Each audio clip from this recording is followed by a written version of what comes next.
for that lovely introduction. While I'm getting this presentation shared, can folks either type in the chat or mute your mic and just kind of introduce yourself, who you are, and you know, maybe a little bit about the co-op you're involved with.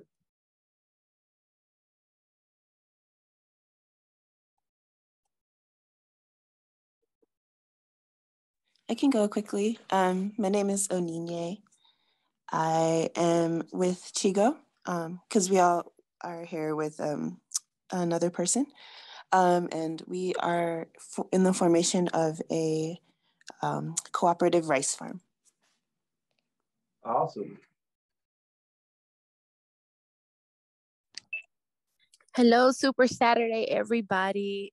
I'm Roxy, and I am with a co-op by the name of AgriUnity, and you can locate us at agriunity.org to find out, you know, more details. But overall, we are a co-op that consists of a group of farmers that collaborate, cohabitate, everything we do, we try to make it so that we can all benefit from our independent and collective resources.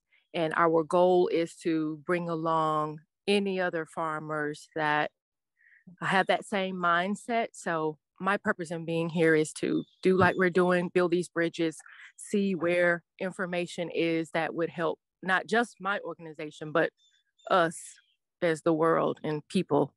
So thank y'all for all your contributions. I really am glad to be here and be able to get this wonderful information. Thank y'all. Awesome. Good morning, everyone. My name is Wendell Holmes, and I'm here with two team members, Antoine and Patrick. And we are endeavoring to start up a cooperative landscape business in the Sandtown Winchester community of Baltimore City.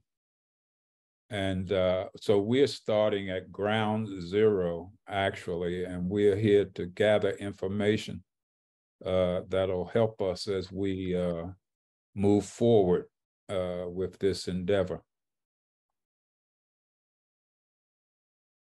Awesome. Good morning. My name is Rodney Jordan. I'm here with my partners, Livette Bell and Jamie Pickens.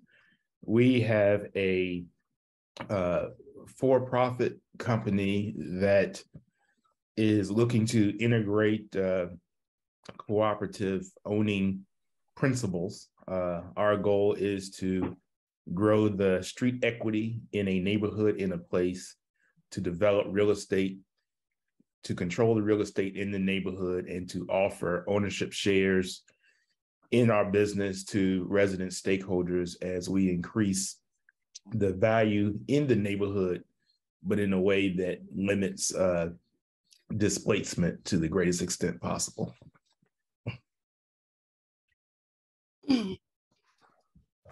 Oh, hello, I'm Chigo.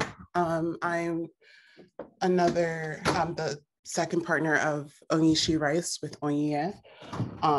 We are working on starting a cooperative, a rice farm cooperative in Nigeria. We're also in ground zero, but I'm excited to be here. Awesome. Anybody else? Did we cover everybody? Anybody feel like they haven't been represented or introduced?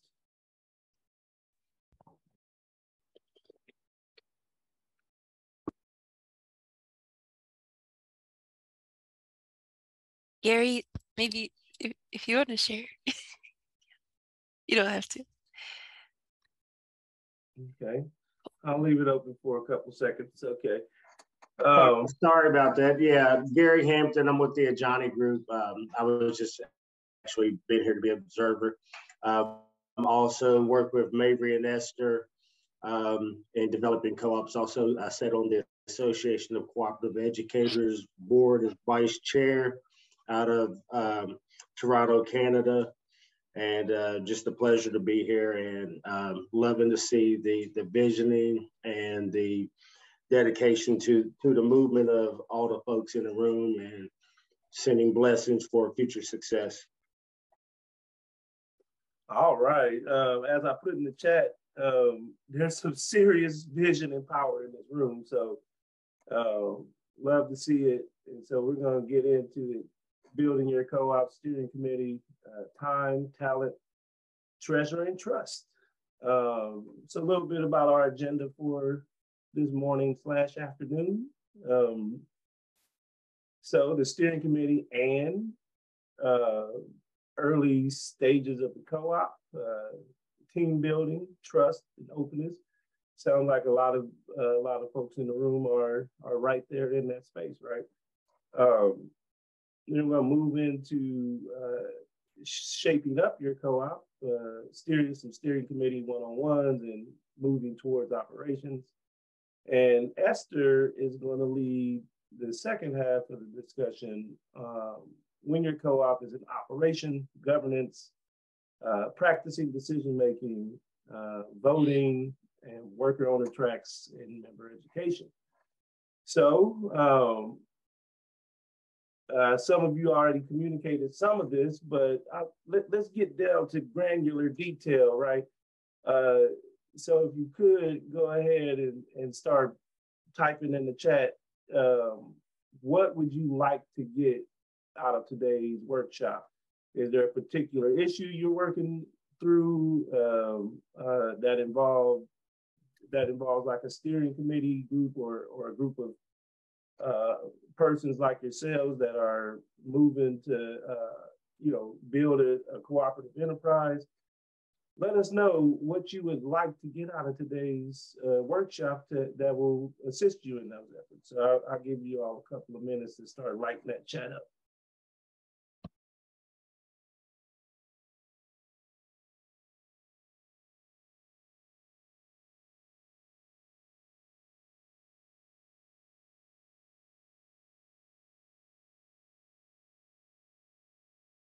Okay, I see you looking for tips on recruiting members for steering committee.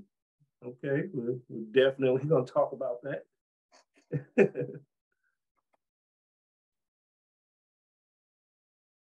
Anybody else?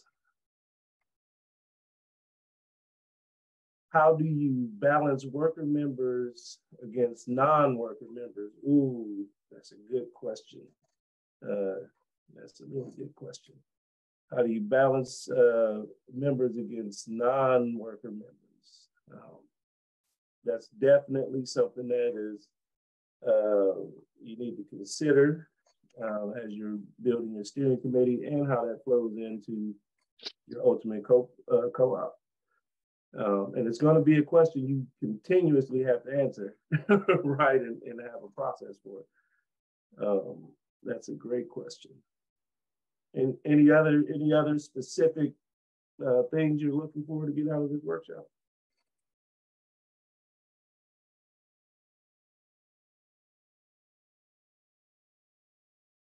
All right, those are some pretty good things. Go ahead and keep putting that stuff in there.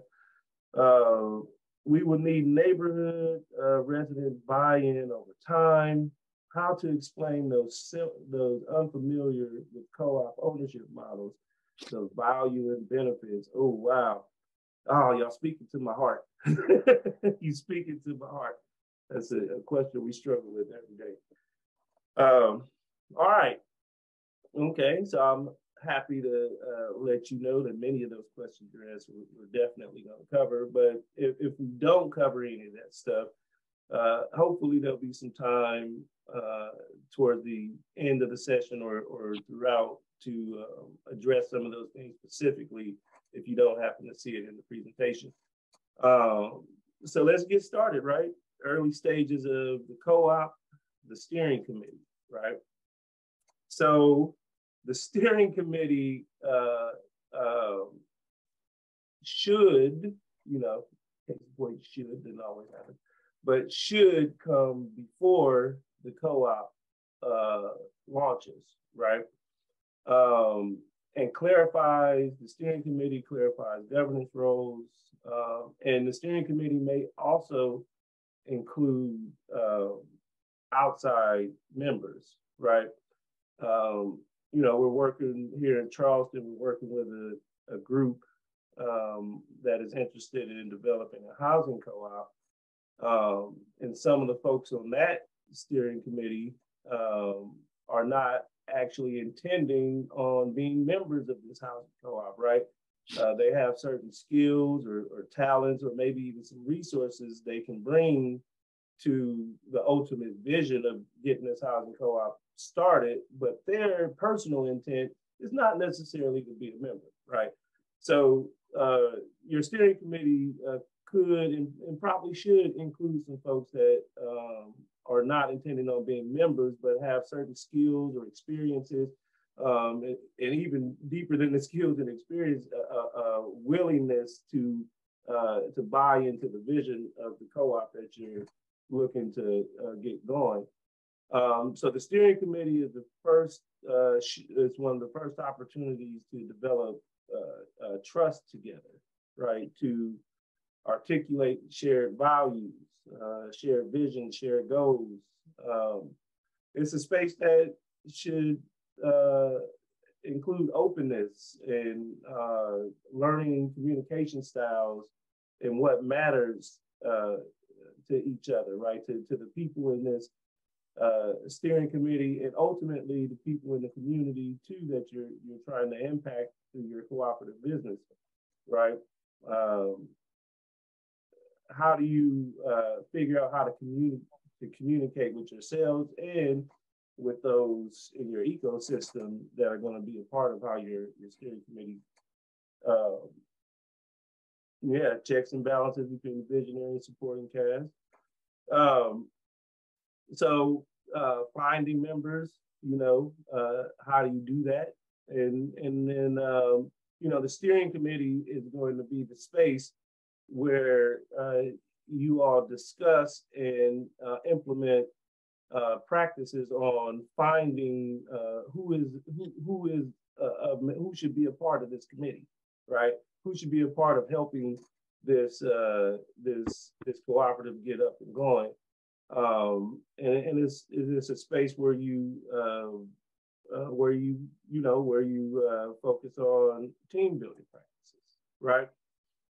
So I got a question, right? Some team building questions.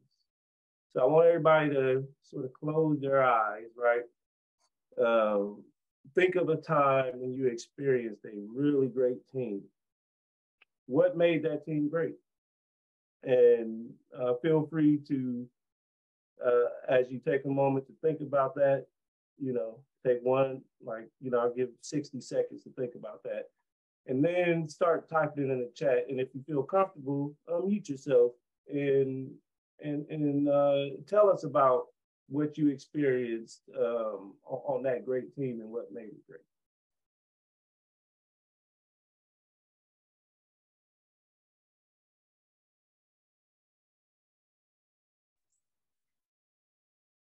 Okay, may I? Sure.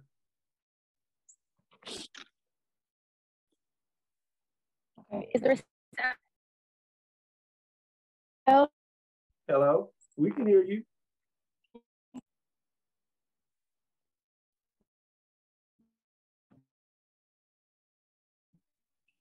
Might be going in and out.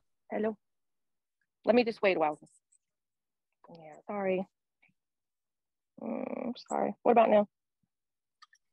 Let me just wait then. I can hear you now. Mm-hmm. Okay. Maybe if I sit in this spot right here. Yes. Is that okay? Oh, that's good. I will say that my team building experience, what made it so great was the cooperation was the best way I can describe it. Specifically, we just had a recent harvest with hemp in Georgia. And for those who may not know, it's a very laborious crop. and requires a lot of attention to, have a proper harvest. So you're talking about, plants that are 6 feet tall, that kind of thing, and you're outside. So it's, a lot of elements involved in that process. So cooperation was the biggest thing that we benefit from in our organization. And that's what we're always looking for, because that understanding is critical to being able to do anything successfully. Yeah, we gotta be willing to share our ideas, and like somebody just put in the chat, everyone brought something valuable and needed to the table. A sense of like-mindedness and synergy. We're going to there's an exercise we're going to do, because there's a little more nuance to that like-mindedness, right? But yeah, let's hear some more things that folks experienced that made the team that they're thinking of great. Like, what did people bring to that team? Belief that African communities deserve excellence and not something less, right? That's an element of like that shared value in a like-mindedness, right? Okay. Anybody else want to chime in on something they experienced on a good team and what made it great?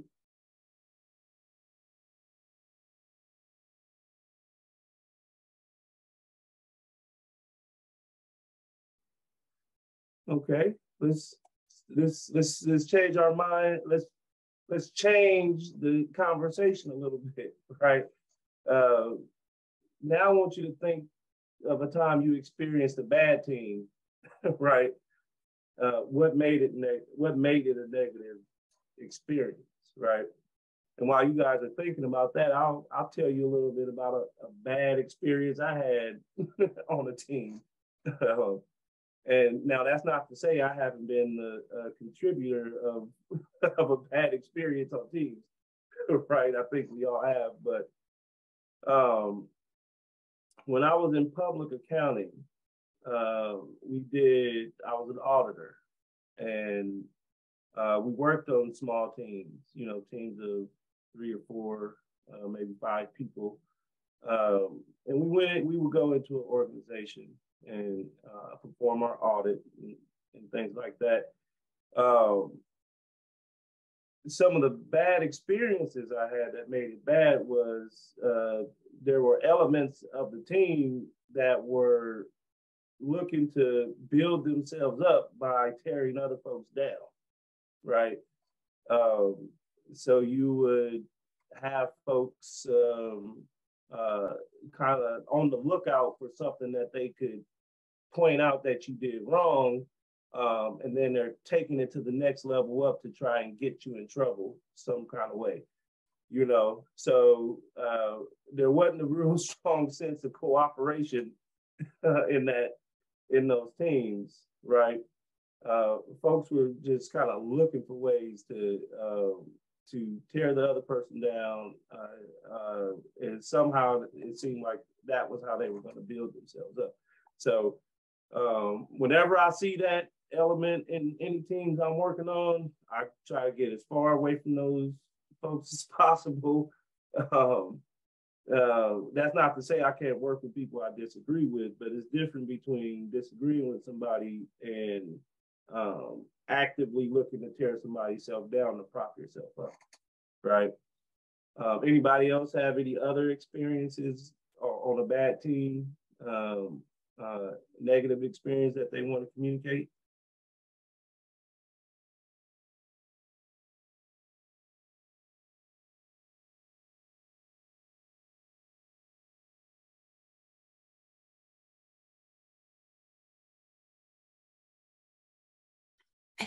I'll share something. I think I think like a lack of trust or respect in each other can be it can be difficult, or not respecting like the process that you agree upon.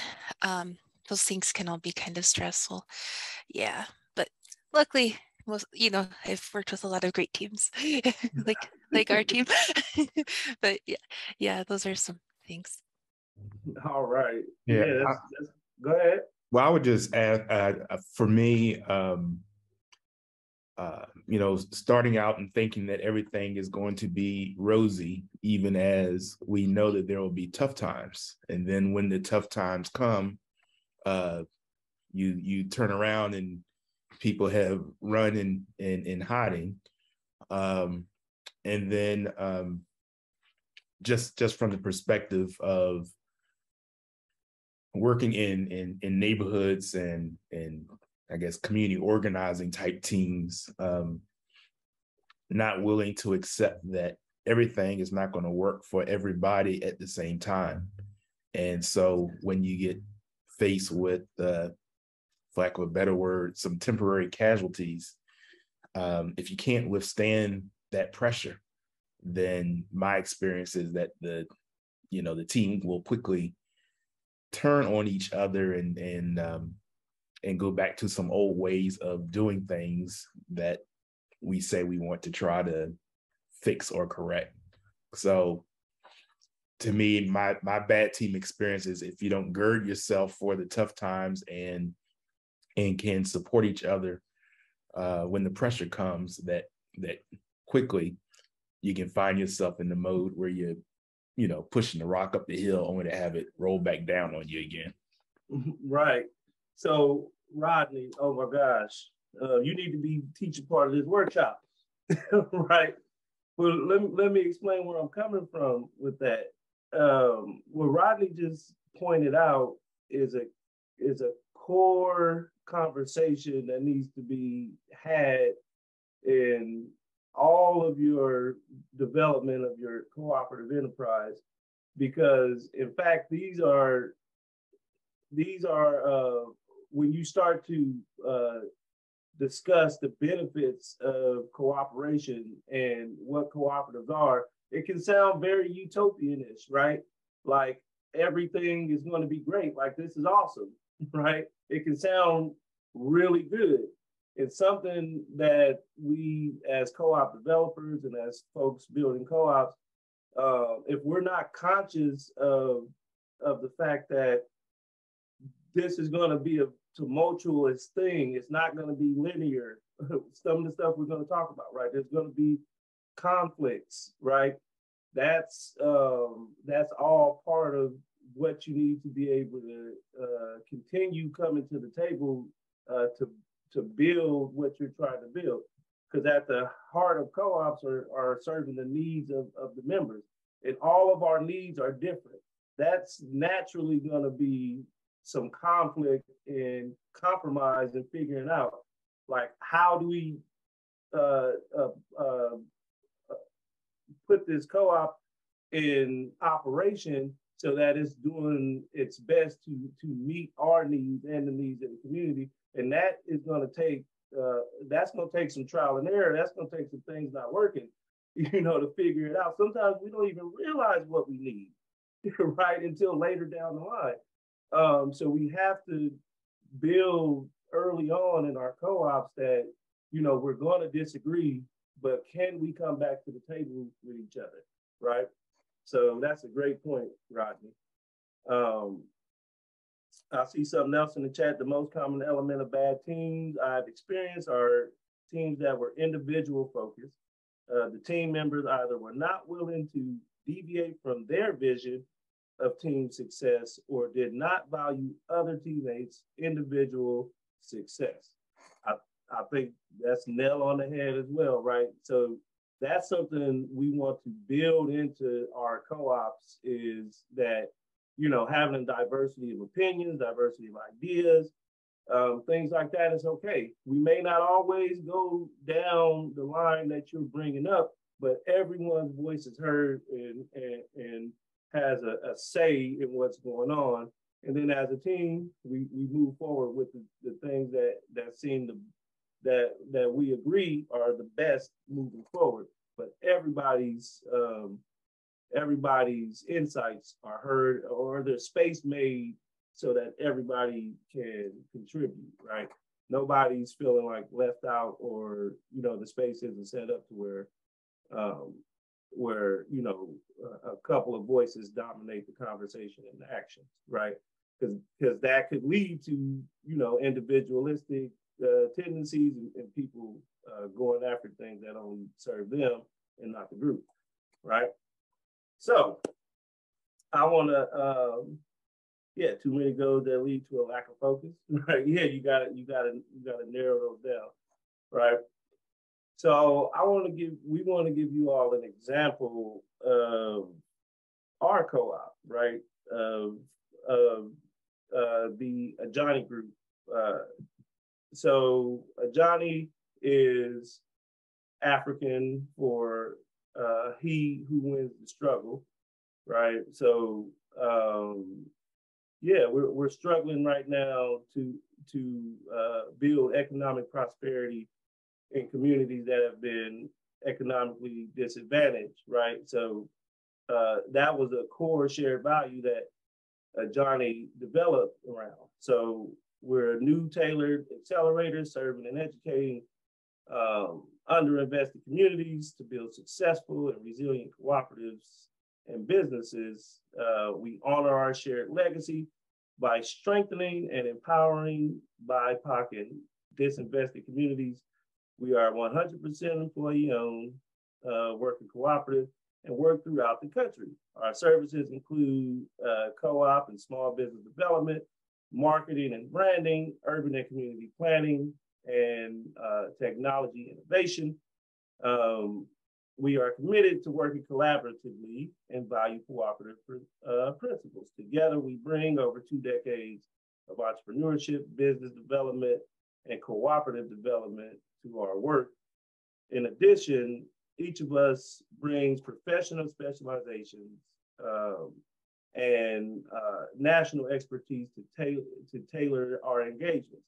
And we find it a privilege to work in our communities and assist with economic advancement, development, and community revitalization. So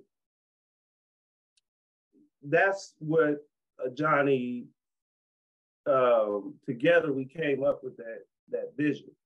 But how do we build trust with each other, right? How did we even get together? How did we even figure out who were the members of this steering committee that was gonna come up with that beautifully, eloquently written description of a Johnny, right? Yes. So how do we do that, right? So a Johnny actually started out of a cooperation works training where some of our members, through the workshops and classes we were going through, we started to kind of vibe and realize that, hey, I've been thinking about this idea and maybe you have that same sort of the same idea, right? So we started conversating about that.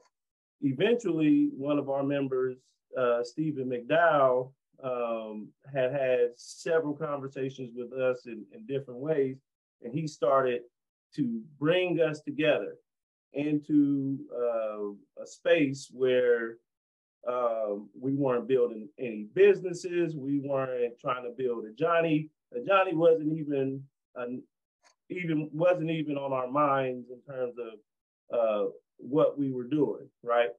But we created a space where we were able to show up for each other, right? To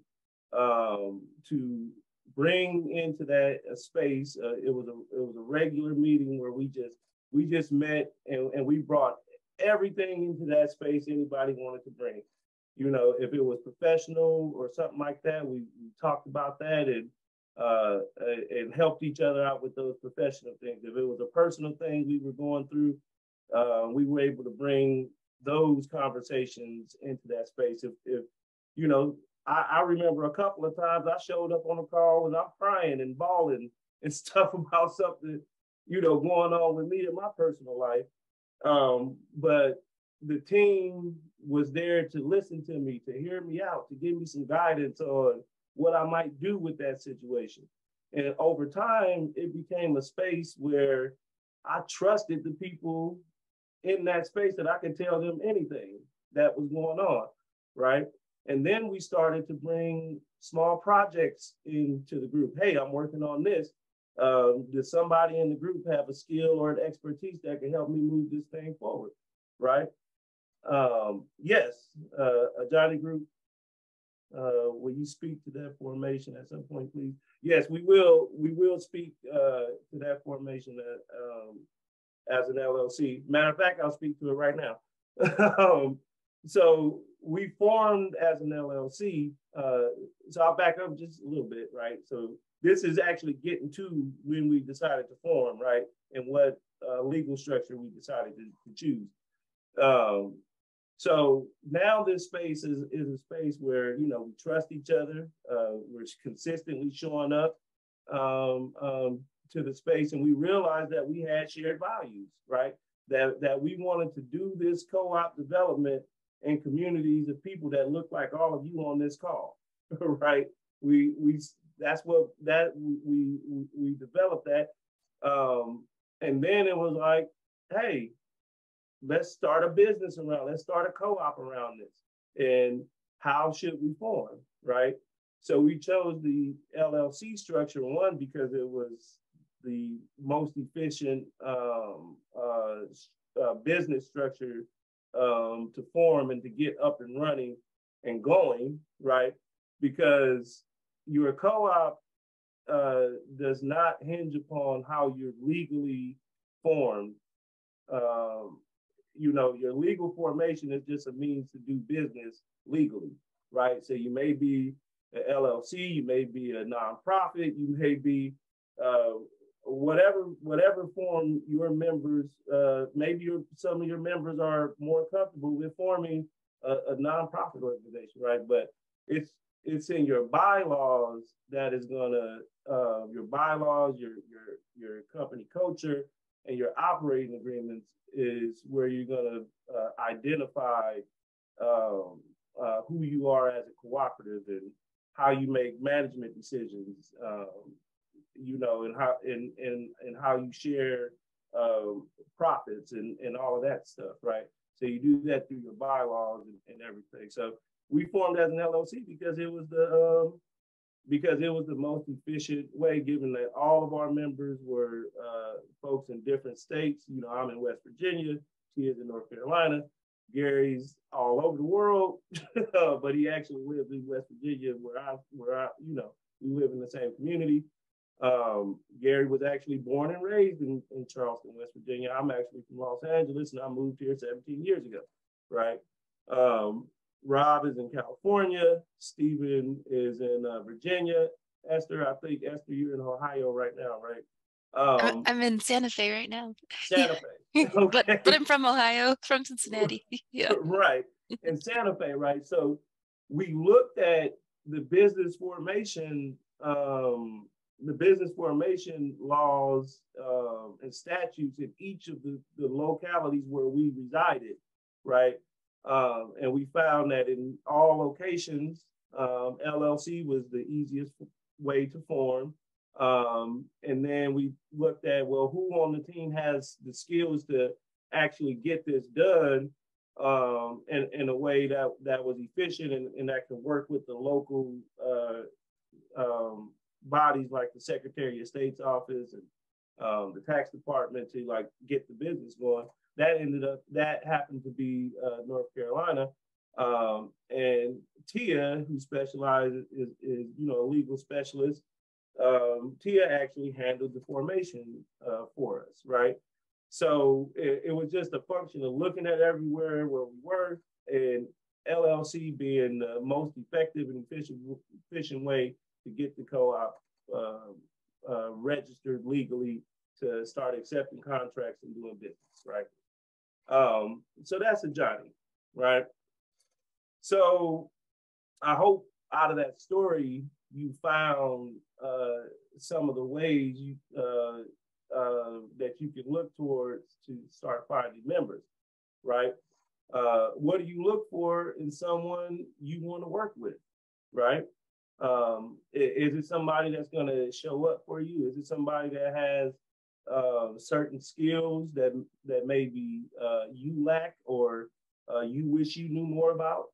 You know, the biggest thing is look at who do you already know, right?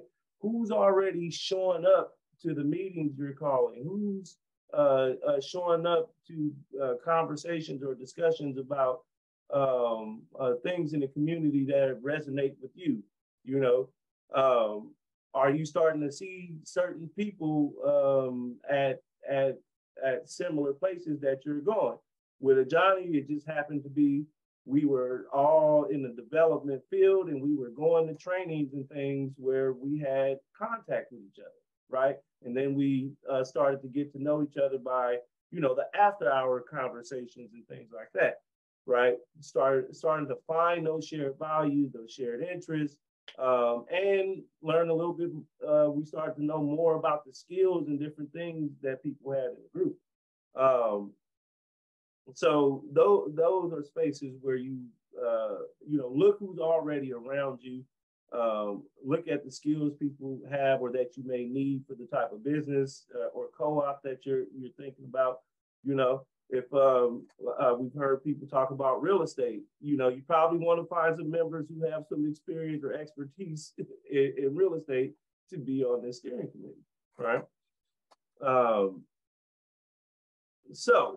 And this is where we start to, once you have a core group of members, right? And this may change over time. You know, you may start with a couple of people who have some shared values, believe in the idea. And then within that group, we're asking each other, well, who else do you know might be interested in this, right? And you start to develop goals. What do we want to achieve, right? What do we want to achieve? You start to identify roles. Who does what, when, and how, right?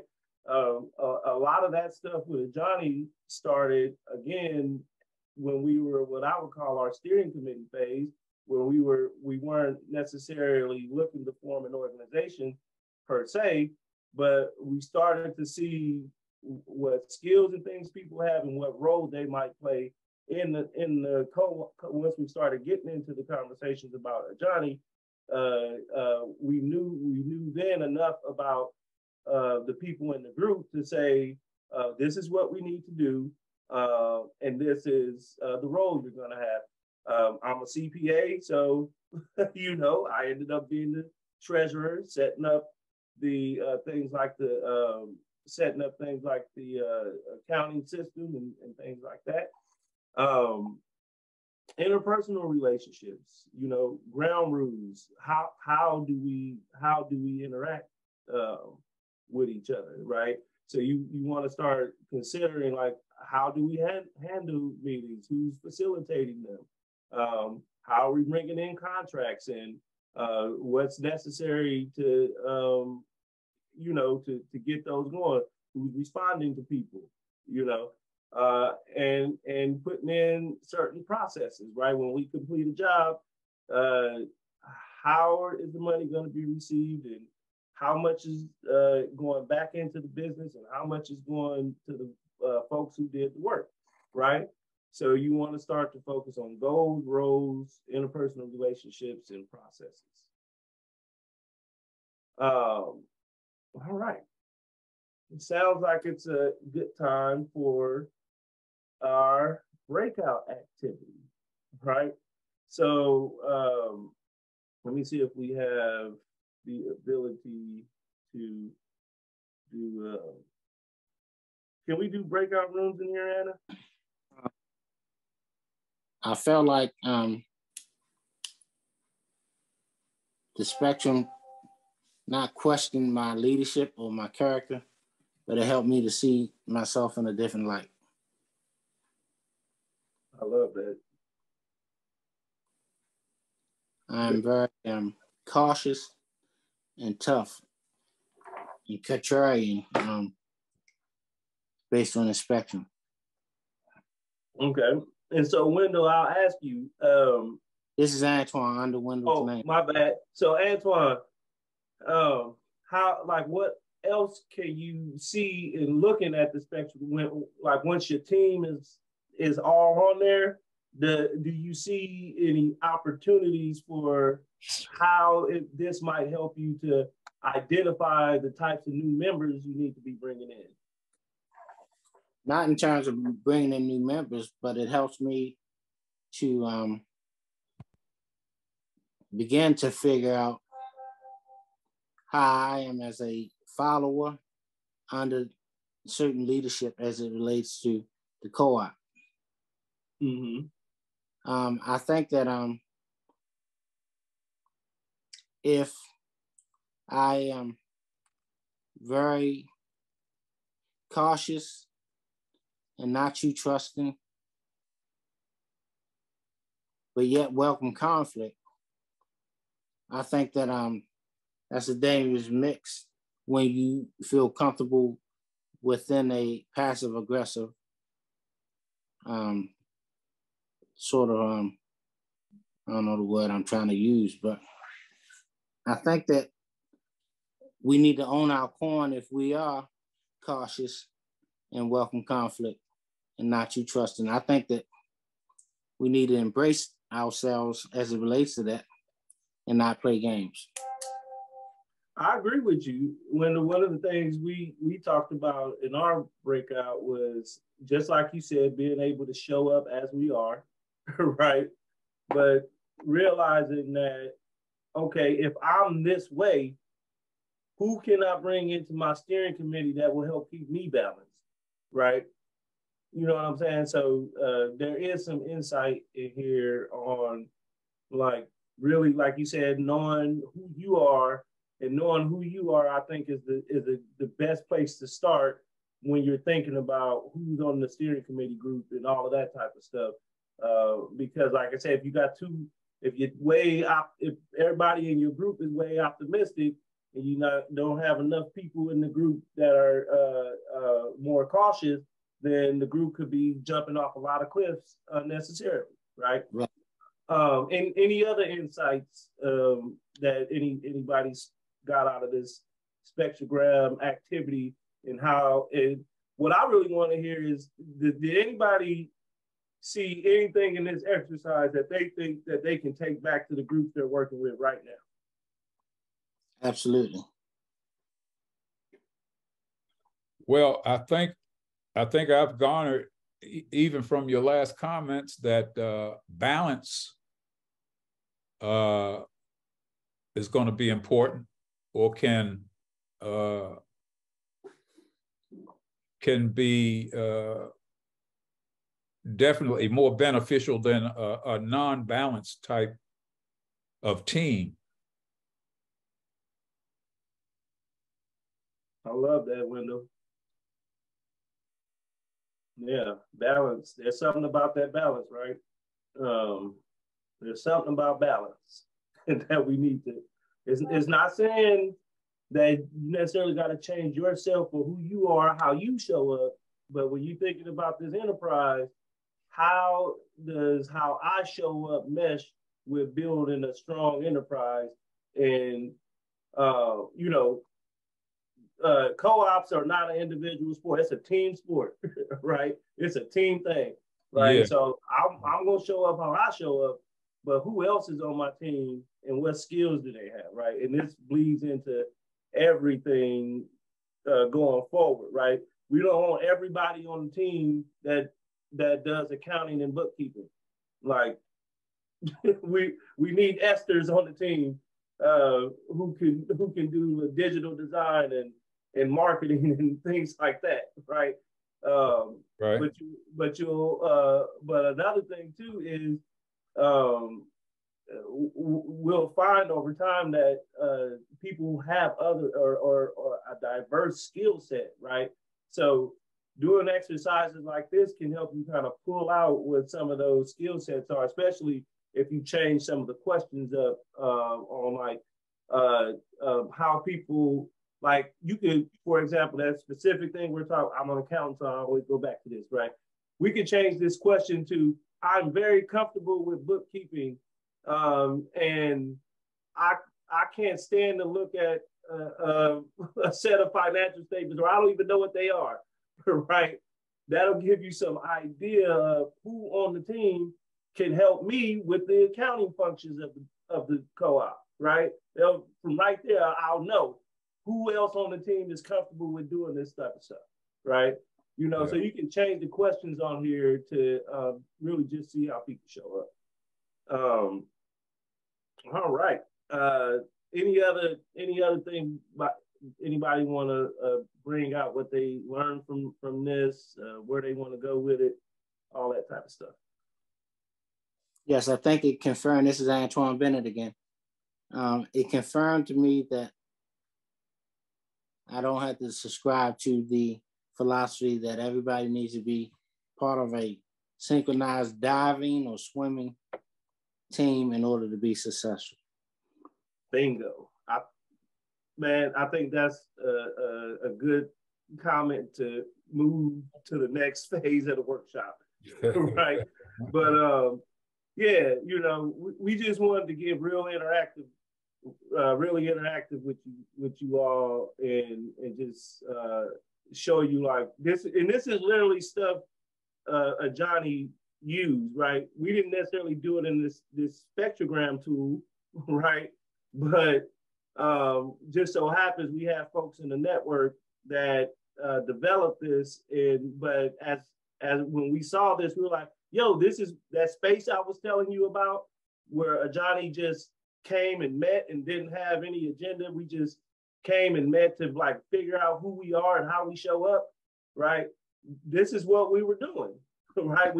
But this is a tool that can help you facilitate that conversation. If you don't maybe have folks in your group, we were lucky to have folks in our group to bring this out in the conversation, right?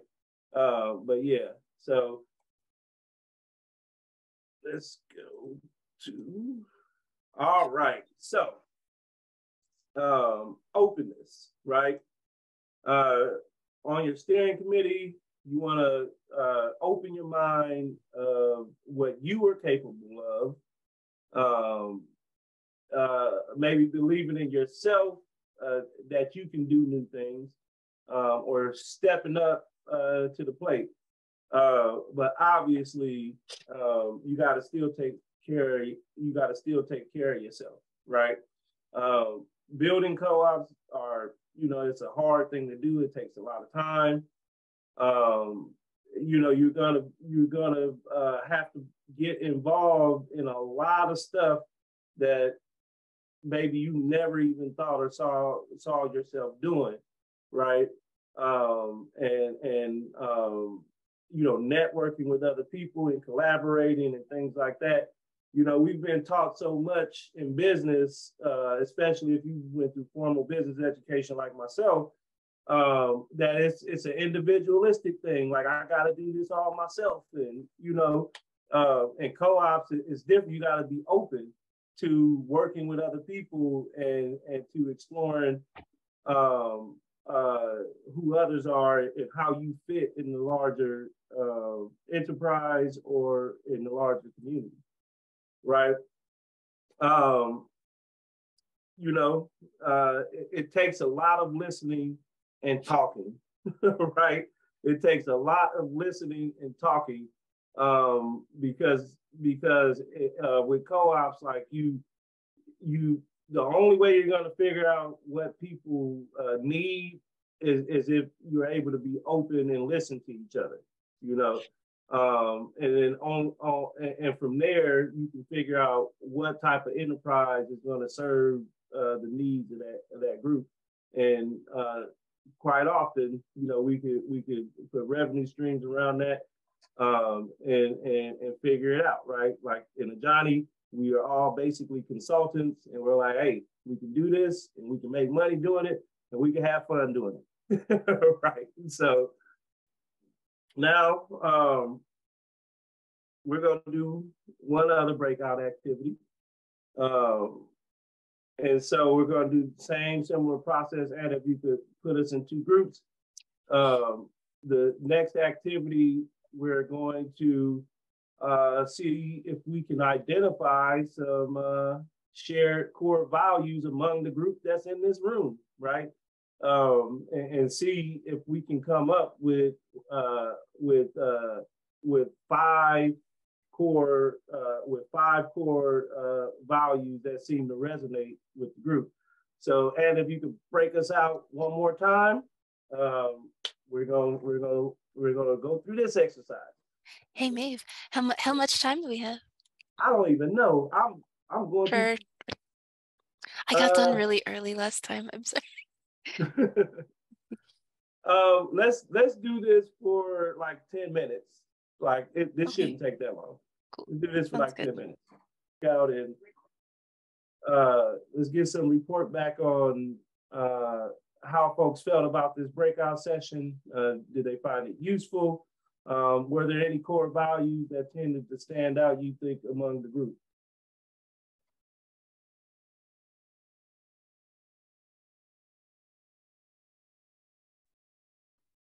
Well, we circled a lot of things, but we narrowed it down to our top five, what we felt was top five. Some we thought, maybe could have been combined. So.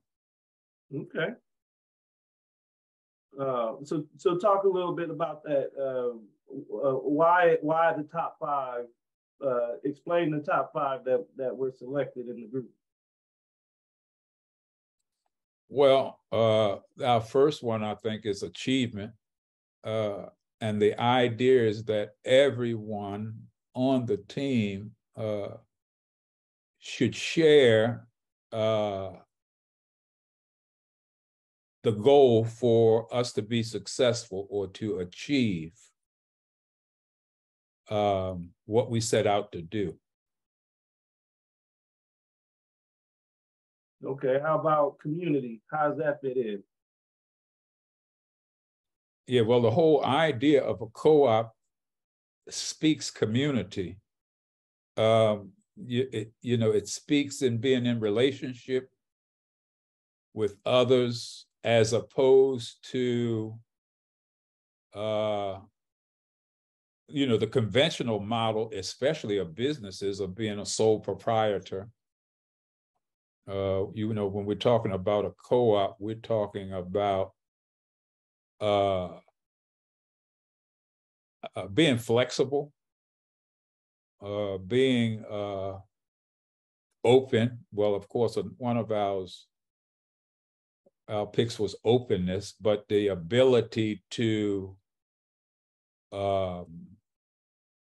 collaborate, the ability to sacrifice my particular bent for the benefit of the whole. Mm-hmm. All right. So we're going to move on a little bit.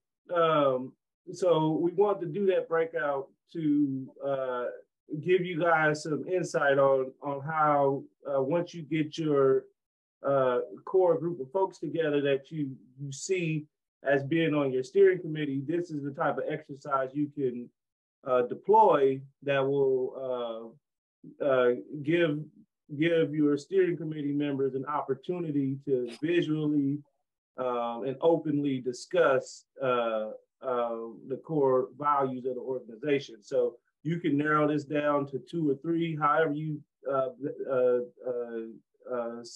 see it fitting. But having a list like this that people can go through and that you can, like we did in these breakouts, narrow down what the top 5 is so that everybody can agree and sort of move forward on what those values are and how they track to the co-op you're developing. So give yourselves a round of applause. Great job on that.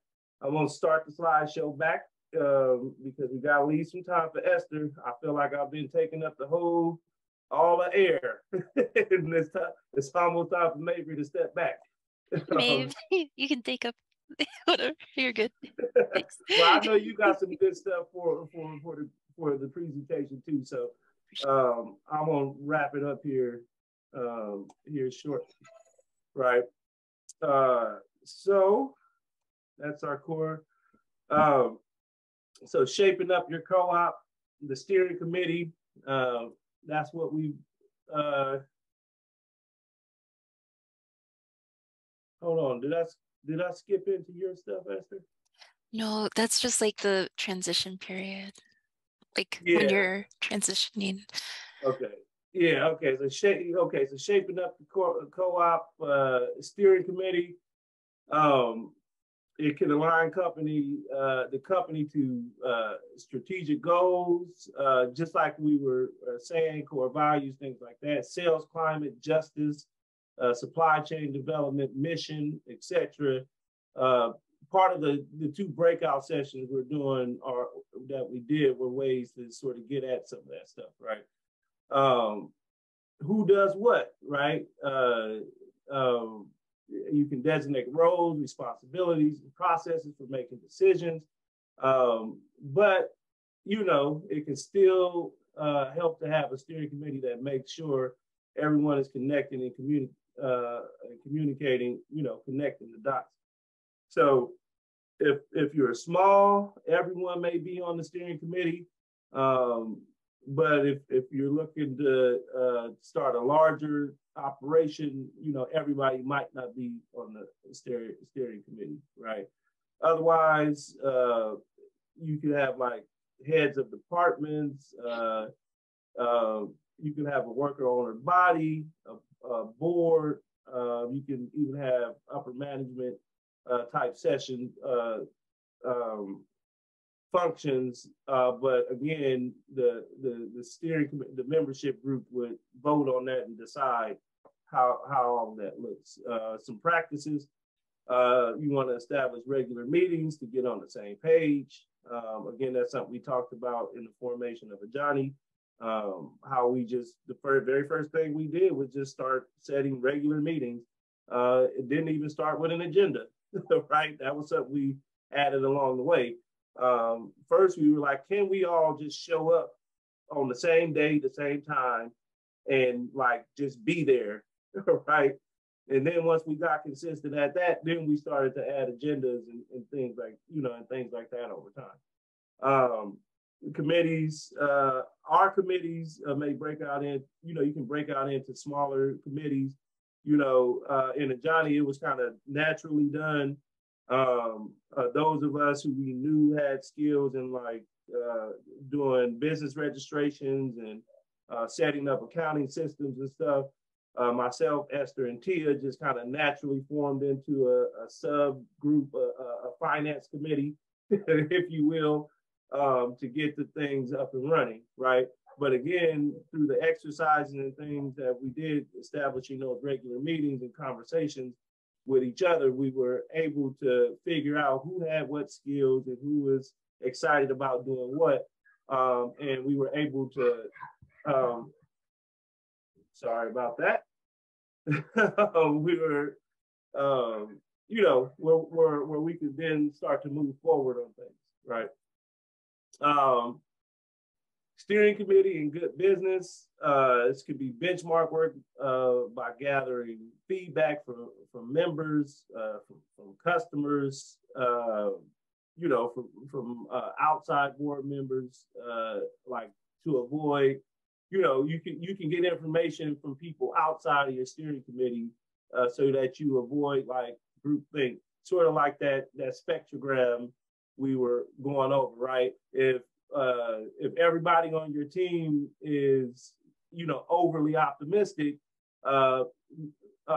maybe you didn't have to bring somebody else into the steering committee, but you wanted to bring somebody in to make sure you guys weren't getting trapped in the group thing or weren't thinking about all of the things to be cautious about in developing this enterprise. So, it just facilitates good communication. And then, the transition period, this is pretty much a linear depiction of like building the bridge to your co-op, right? This is a visual linear depiction of that. So, it starts with preparation, then, bylaws, operating agreement, interim board, voting and decision-making processes, recruiting your first actual members, a member body, ongoing board, and then committees.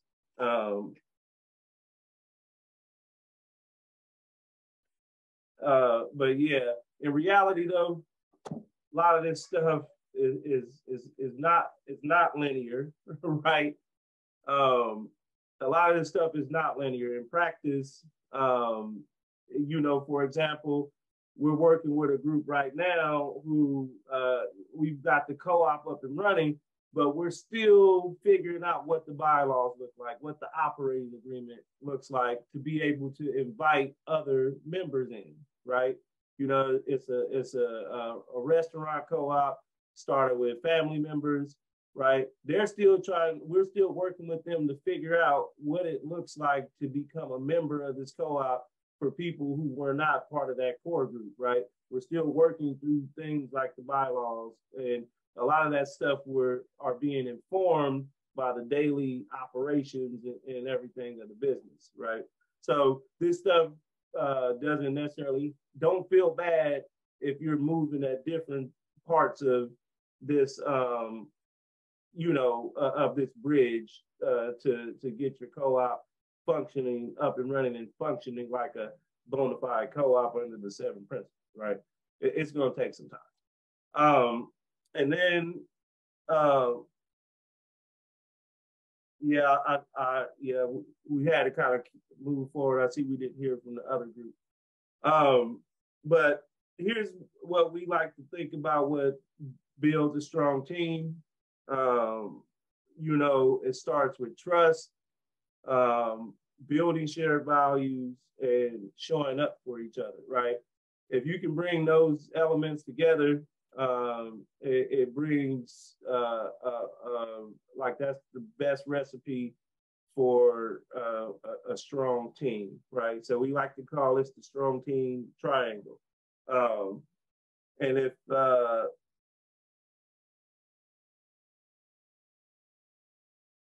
did you communicate outside the core before the end of the bridge?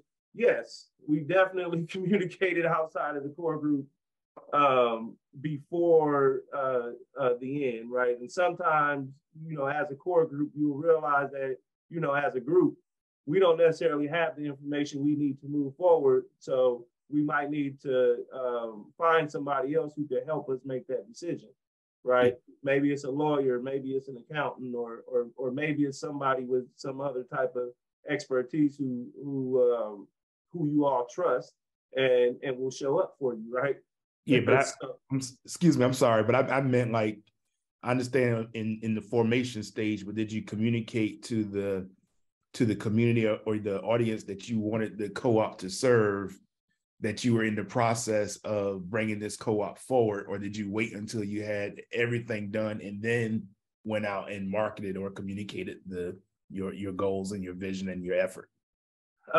No, we're like with Fat Daddies, we're communicating that now, like who Fat Daddies is, you know, what they mean, but we're not necessarily recruiting for new members, but because the co-op isn't actually ready to bring on new members yet. But we are communicating the core values of the entity, right?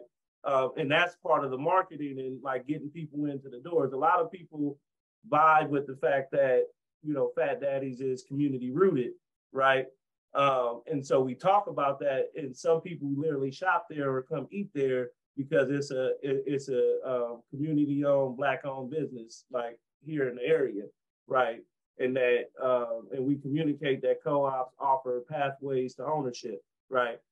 So some people, they come and they patron the business, they're like, that's really great. You know, you can't work at McDonald's and get a pathway to ownership. You know what I mean? It's just, you know, things like that. So we do communicate it ahead of time.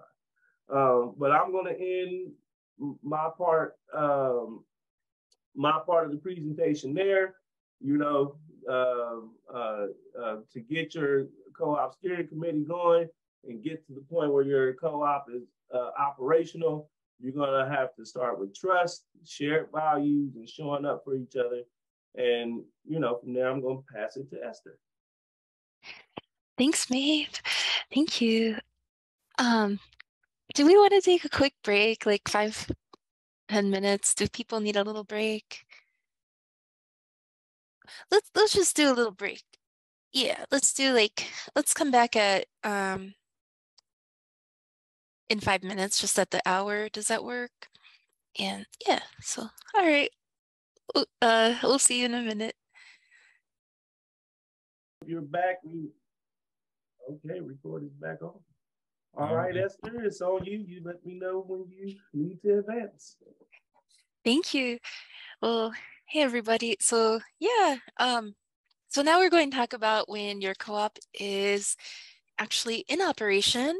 What does that look like for both the steering committee or also like different entities that kind of take on that role? So there can be a give and take or a back and forth with who holds what types of responsibilities, but it could be like the steering committee or other types, for example. So let's see here. So, and I'm going to be sharing also from some of my experience as a worker owner at Equal Exchange. So I was at Equal Exchange for 5 years, and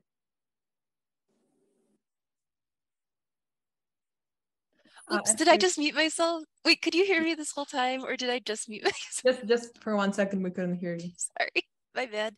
That's embarrassing. Okay, yeah. So anyway, I might reference my time at Equal Exchange. So that's also where I'm coming from. All right, next slide. So yeah, I want to talk some about some structures that cooperative structures for built-in team building. And this is to help your cooperative grow strong roots. And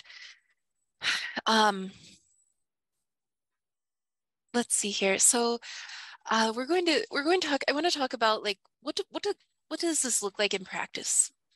What does this look like in implementation? What are some like good structures you can put in place that help steer your co-op along? So we're going to talk about number 1, governance briefly. Going to talk about practicing decision making and voting. Talk about worker owner track. What does that mean? What's it look like? And we're going to talk about member education. Yeah, so how's that sound to folks? Do any of those stand out to you in particular that you want to hear about today? Yeah, the governance is very important. Okay, great. Yeah. So yeah, that sounds good. We'll talk about that some, and yeah. Alrighty, next slide. So first off is governance, and you can see here a common, like this is like a typical model for a worker-owned co-op. I don't know. I think we have a mix though of like farmer co-ops, worker co-ops. Is that right?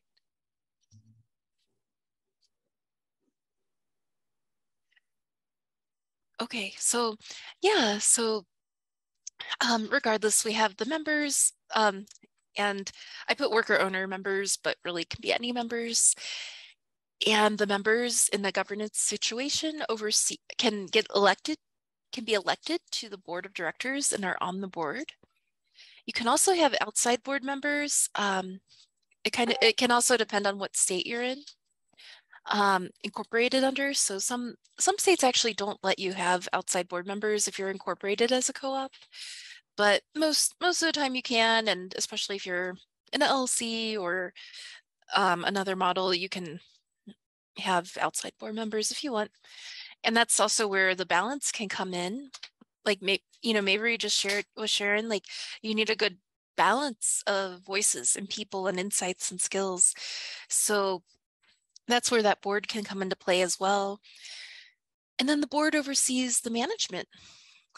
However it's managed, whether it's like people, you can have a more flat management style where maybe different people have different sections of the company that they're in charge of, and as opposed to hierarchical structure, but you can also have a typical more like hierarchical structure too. Okay. And then the management oversees the membership and the functions of the co-op. So it's a circle, right, of checks and balances. So yeah, so can you click again? I'll go a few more times. Sorry, thanks. Cool.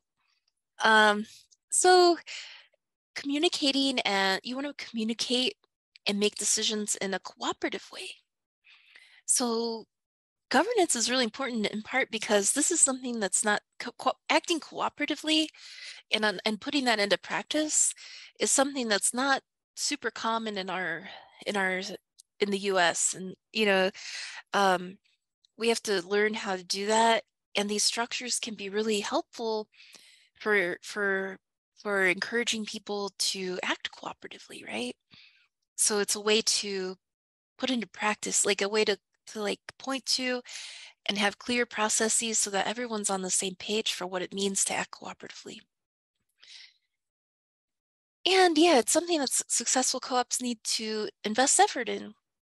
And it's a big topic. Like it's a really big topic. So you might be having other workshops on this even, I'm not sure, but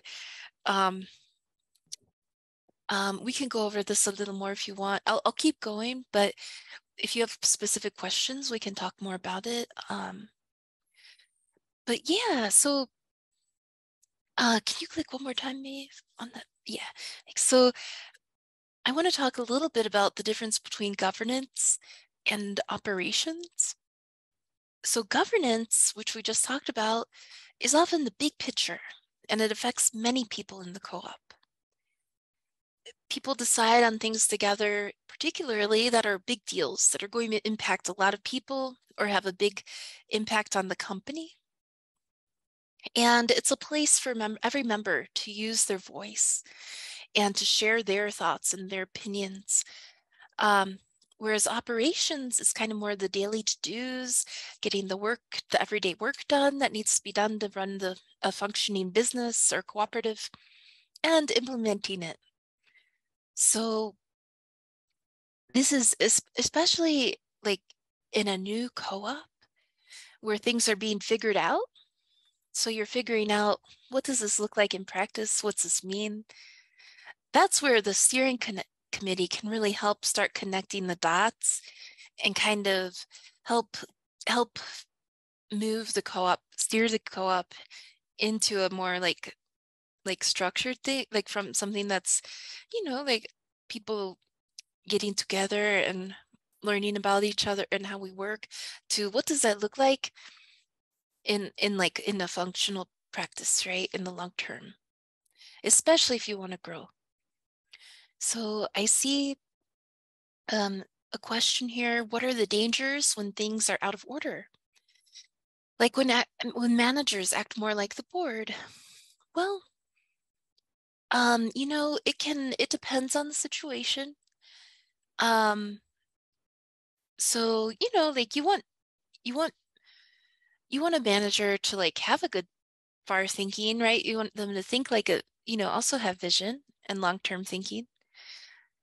But the danger can become when, say, if a manager wants to have too much of a say over members, things that members should have a say on, okay? So like maybe people feel like they're not getting paid enough, and we'll talk a little bit about this, but say a manager, maybe a manager is thinking, hey, I got to make this successful. I got to make this business work, and we have to have a huge amount of savings, so we can't pay people enough, that much more. But maybe that is an option if you have enough money.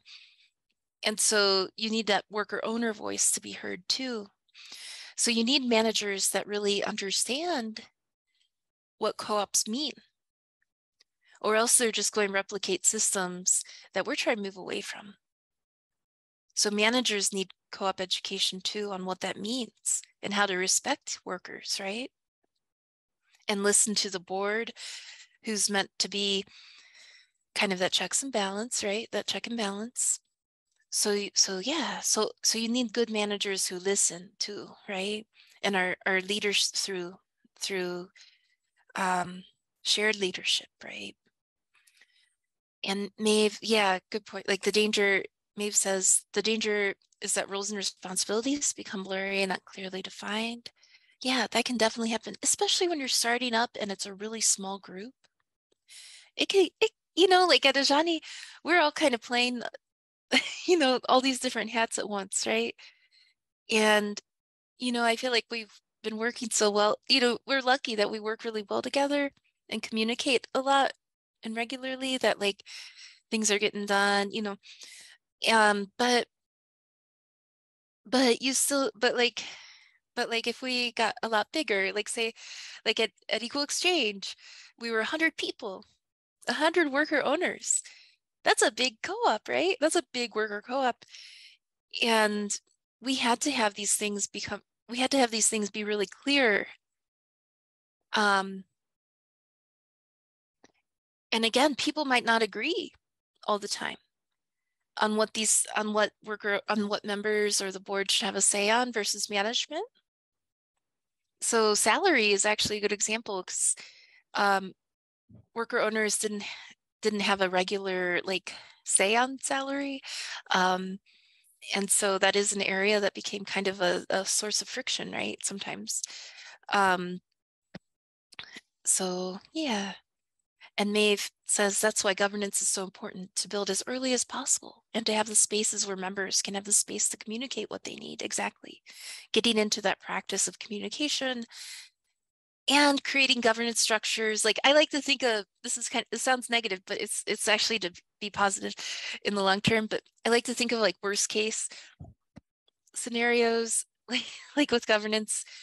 Worst case, if something like really bad happens or hard, how will our governance set us up for success to be able to work through that? Okay. All right, so next slide. So which hat are, one back, yeah. So you got to think, which hat are you wearing? Like this gentleman, like he has a little hat on, you know. How do you know which hat you're wearing when you're talking about making a different types of decisions, okay? So you might be wearing a worker owner or member hat. You might be wearing a board of directors hat or a staff hat or management, or as the head of your department, like you want to uplift your department. You want to make sure that, you know, marketing is getting enough funding budget to do your job right, right? So you want to think like, so often like I'll think, okay, so I'll think like, if I have my worker hat on, this is what I think. If I have my owner hat on, this is what I think, or board hat on, this is what I think. So a good example, or an example that often comes up with folks might be, you know, you only have enough money for the company would really like to have worker owners be able to have both a pay increase and health benefits, but there's only enough money for one. As a worker, I want both. However, as an owner or a board member, I have to be realistic that I also want our company to keep going and we can't run out of money. So we have to work through to choose one or figure out another creative solution, right? That's not an easy decision, but it's something that you can work together to work through to figure out.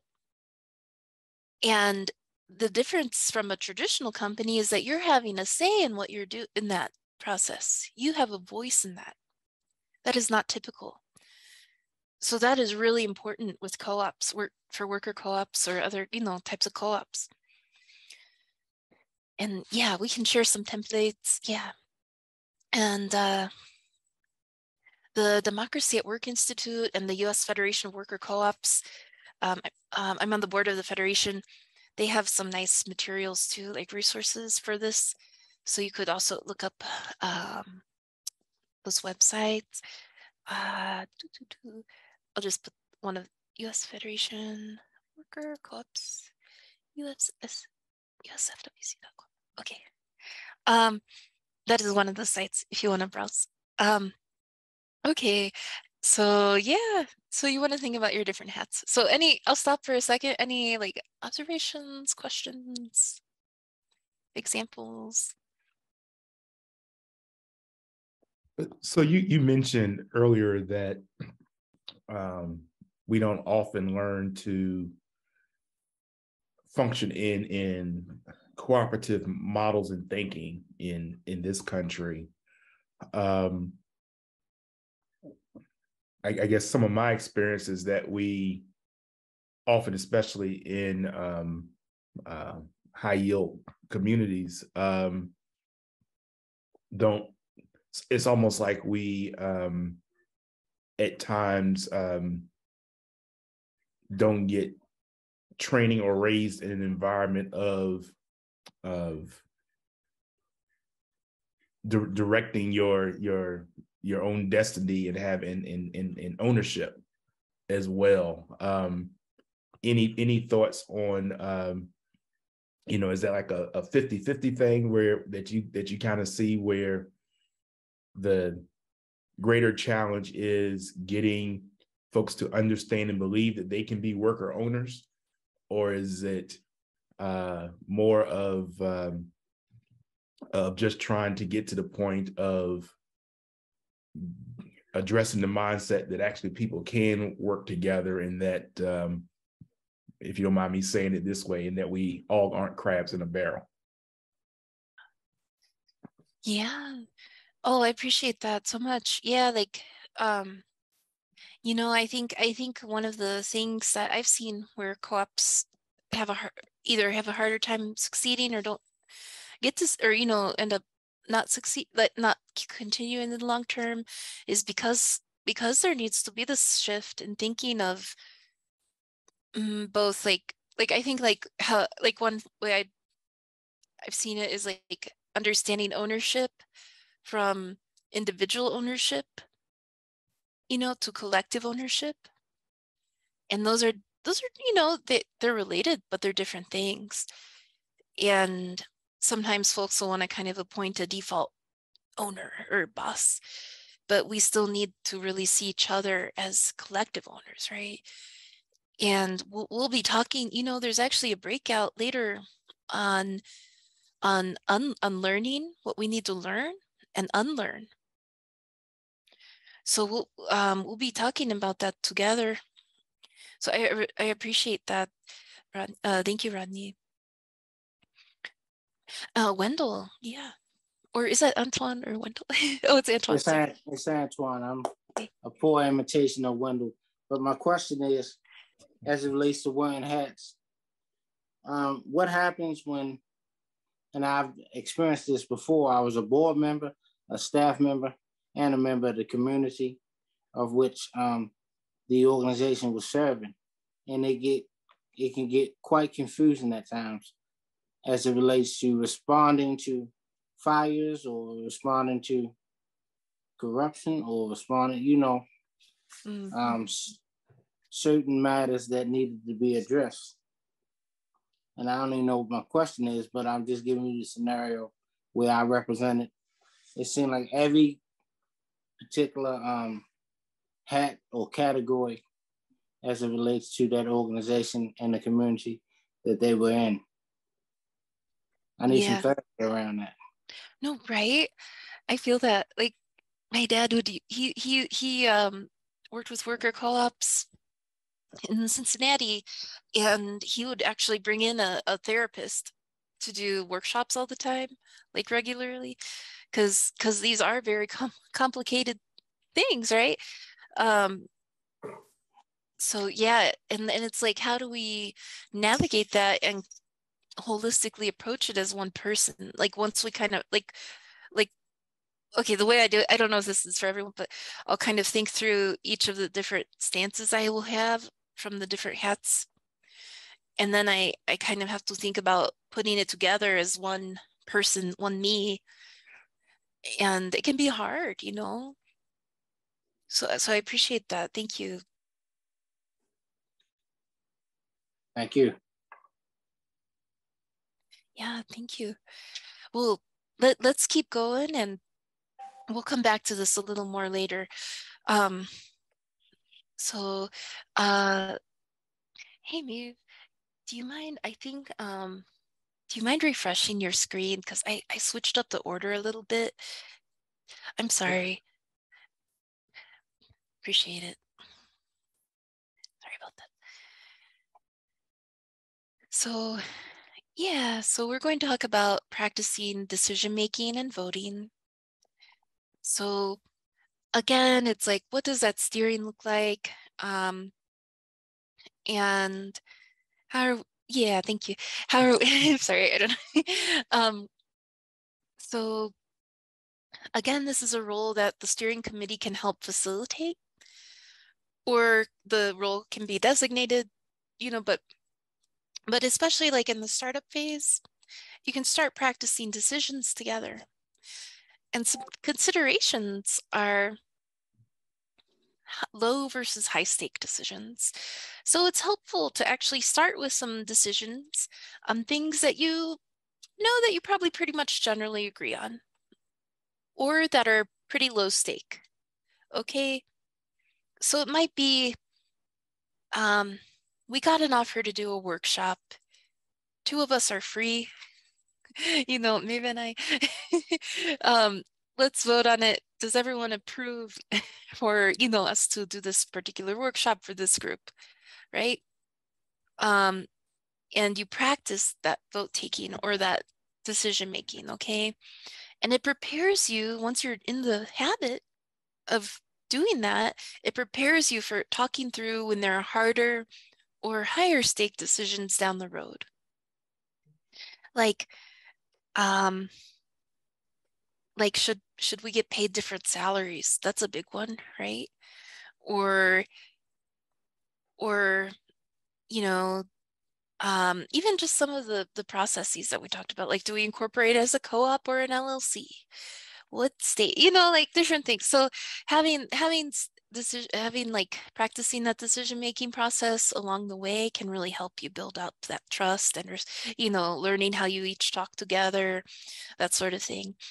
And some techniques to do that are straw polls, non-official votes, official votes, and just like document your decisions in meeting minutes. So we started like one Google Doc, for example, at Ajani Group. We have like one Google Doc where we tend to take notes, and just note like what came out of that conversation, you know, attendance, date, who, what we talked about, and then if any decisions were made or to-dos, next steps. And that way you can refer to it in the future too. And if someone's like not going along with what you decided, you know, you can say, hey, we made this decision together and we had time to talk about it. What's up? You know, do you need to talk about it more? Or, you know, we're all acting like this is, you know, happening. So, you know, so it's a way to just like have something to point to and like talk through. It's like a conversation starter. And you want to make enough time for discussion and any research that needs to be done before a vote or collective action, especially if it's a higher stakes or a bigger decision, right? And you might come back a couple times or a few times to a difficult decision or a big decision. Like, hey, like at Equal Exchange, we voted on whether or not to buy a fair trade banana company that asked us to purchase them because they were having trouble and they wanted us to help. That's kind of a big thing, you know? So that decision was made over many meetings, over a little bit, you know, like as long a period as we could have. So yeah. Hey, Okay. Esther, Yeah. real quick, there's a really good colleague of mine on the call right now with the Ujima Collective. I wonder if Sister Lakeisha, you want to speak briefly about like how you all make decisions with the Ujima Collective.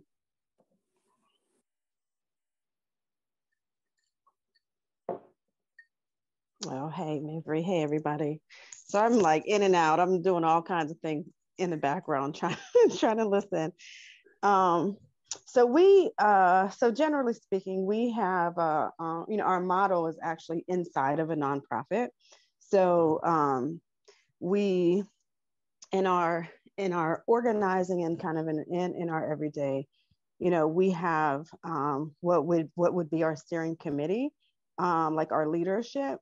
We actually call it a management circle. So we all have, different roles, but our decision making is, so it's a part of it is, and similar, I think, to what Esther was saying, like there's some things that are documented parts of our process, and then other things that are really about the culture of how we kind of build our relationships and are in community together, right? So a lot of our our work is really rooted in, excuse me, son. Our work is rooted in really using like African-centered principles. And so, we have the 7 principles of co-ops, but we bring in all of these other things. And so with our management circle, it really is, we do a lot of consensus building. And then when there are decisions we make with the rest of our members that really are specific around things that members are engaging in. So like we do events, and we do a lot of like community service things with our members. And so those sorts of things are always kind of longer group conversations in order to kind of get to the things that people feel comfortable with. But we did develop, similar to the value sheet that you guys had up earlier. We have we have a code of conduct that's based on principles, but then we also have community agreements that our members have created together. And so we try to do our best to like refer to those things when we're making decisions, because everybody, really requires different things oftentimes. Like we have, like, for instance, we just did a partnership that happened last night with here in Pittsburgh. We have what's called the Pittsburgh Public Theater, and it's a part of this whole like cultural district downtown, where all the theaters and big spaces are, where they have the sort of off Broadway type shows. And so we did a partnership with a theater to do kind of this pop-up marketplace with all of our artist members. And we actually had an incident, and it's one that we actually have to work through in the next week or so, because we have, where many of us are mothers, right? And we're constant and have other jobs. So we're constantly navigating multiple things, really navigating our time and our expectations of each other, right? So we have a member who showed up to this event late, right? And then when she showed up, she also showed up with her child, who's like 3 or 4 years old, right? Like in a theater where children are actually not allowed. And so I think that, like when we think about the kinds of decisions and the kinds of things that we have to navigate and that we have to vote on, there's some things that are really easy to do, right? Where folks' values are just all going to be in alignment. But then in a situation where we want to support this member, right? Because obviously we want to be able to support single mothers. We want, single moms to be able to have, like wealth building opportunities, right? But how do we do that in a way that doesn't jeopardize the group opportunities, right? So that's something that we know is coming up in one of the conversations that we have to talk about, so that we can have a little bit more like collective weighing in on how to navigate situations like that, right? So, and we're kind of, so we pretty much kind of do do multiple things. We have a management circle that does make some day to day decisions, but then things like how members participate and how those things really affect the group are things that require all of the members, right, whoever wants to participate in those conversations, to kind of weigh in so that we can figure out, because we recognize that this is a situation that's probably, not going to just affect this one mom, right, but multiple members who are mothers, right, and it's decisions that we have to constantly figure out, right, like how to be fair, how to make sure that the opportunities are still open, but how do we support folks in some of their like individual circumstances too, that weighs in on the collective. So I hope that all makes sense, but yeah. That was beautiful. I'm glad. Thank you, sis Lakeisha, for jumping on this training. I think the work you all are doing in Pittsburgh and the insights you can provide I think is really good. So thank you for providing that. Esther, back to you. Yeah, thank you so much. I appreciate that. That's really helpful. It's really helpful to hear. Yeah, appreciate it. Awesome. Yeah, so let's see here. So yeah, just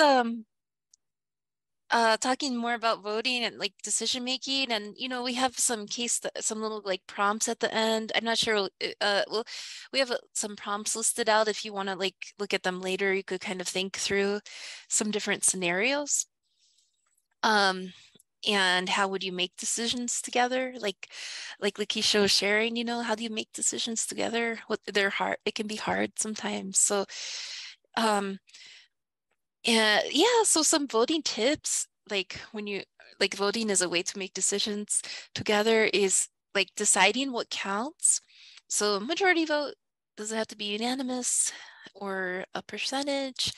If you're a real small group, you might want to make it unanimous to start with, and like have it, keep talking through till you're all comfortable enough with a solution. Maybe it's not your best, maybe it's not everyone's favorite solution, but they can all live with it and it's good enough, right?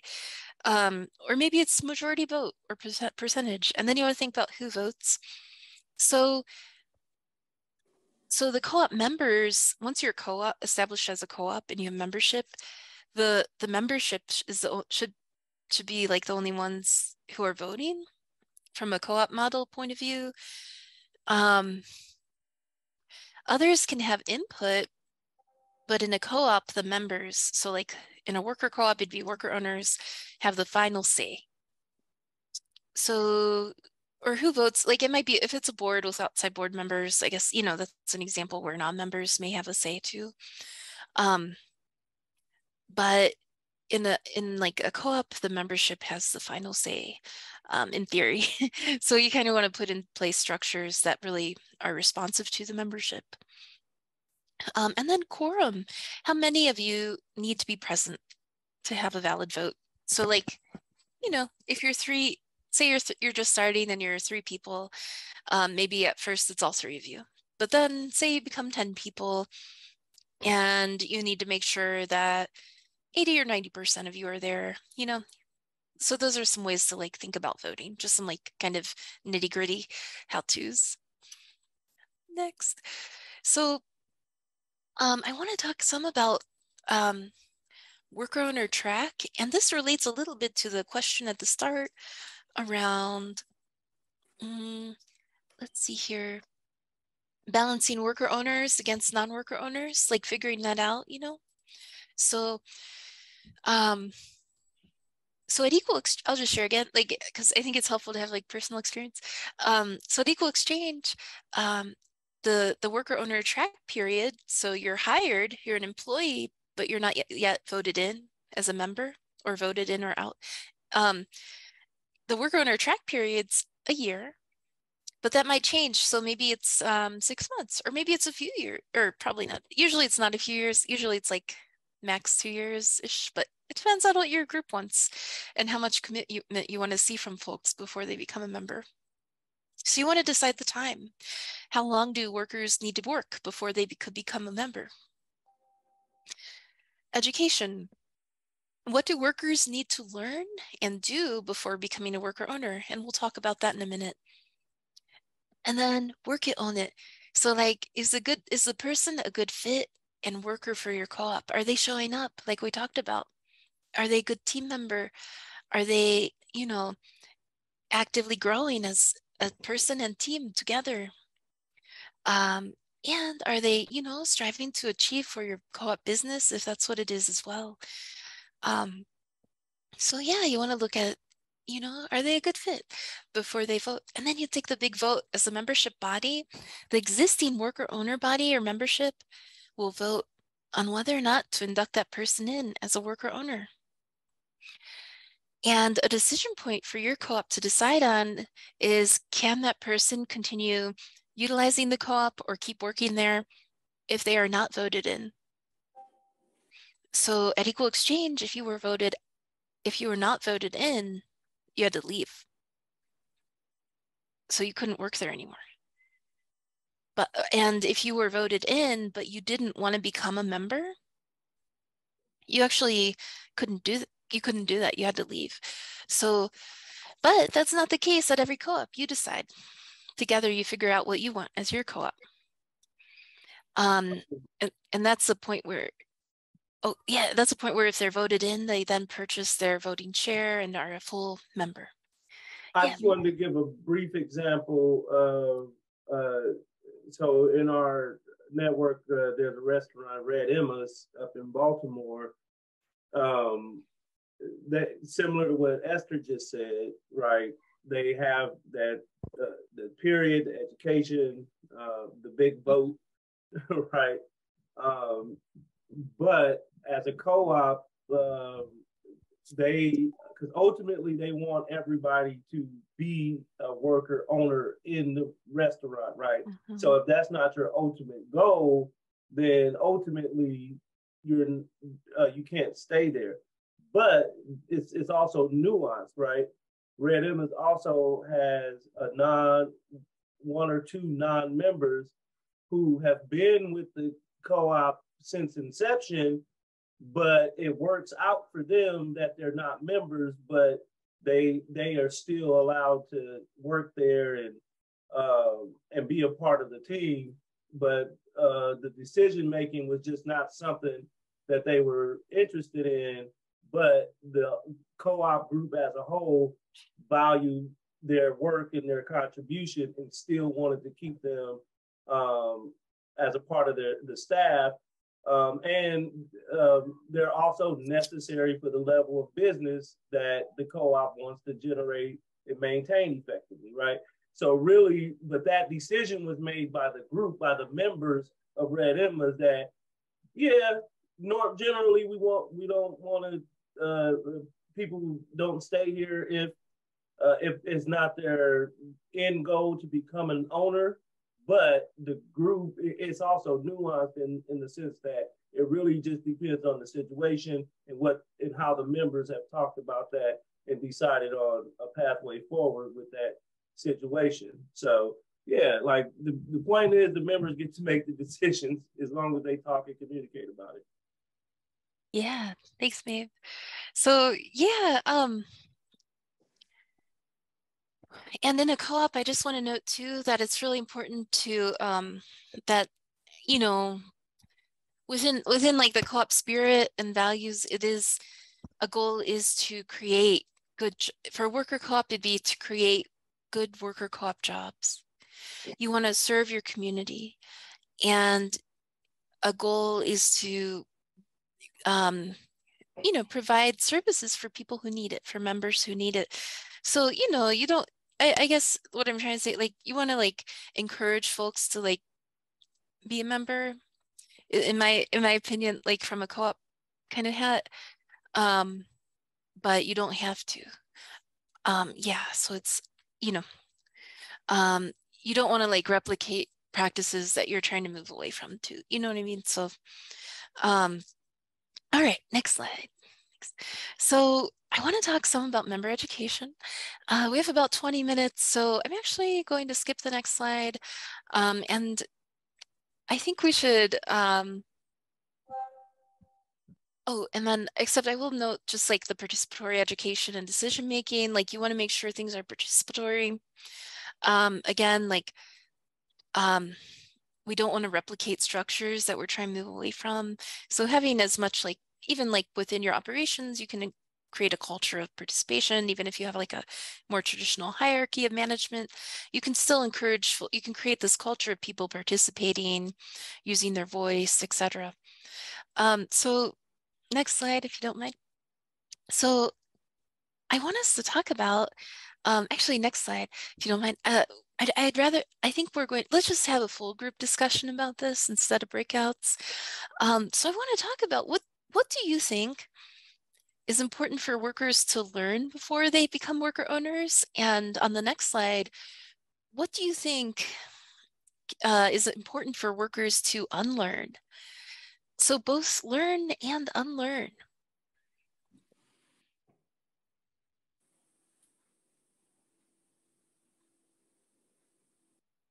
Rodney, we were talking about this earlier. Yeah. Well, I was thinking that on the learn side, the direct relationship between the productivity and efficiency of the worker and the company go hand in hand. That it's not somebody else's company, it's yours, and your value of your ownership in the company is truly tied to the value of the company as a whole. So I just think just the way we think about that is something to learn. And I think in some ways we often we could see the boss as our enemy, but now we're the boss. So, that dynamic. So true. Oh my God, right? Yeah. Suddenly things get a little complex, if you like see, it is it's a shift. Yeah. Thank you. Anyone else? Go ahead. Yeah, can we hear from some of the quieter voices in the room? Maybe if you haven't contributed verbally,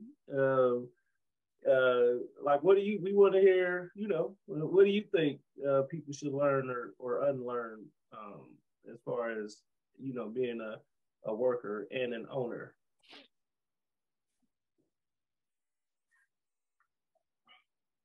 Don't make us call on people.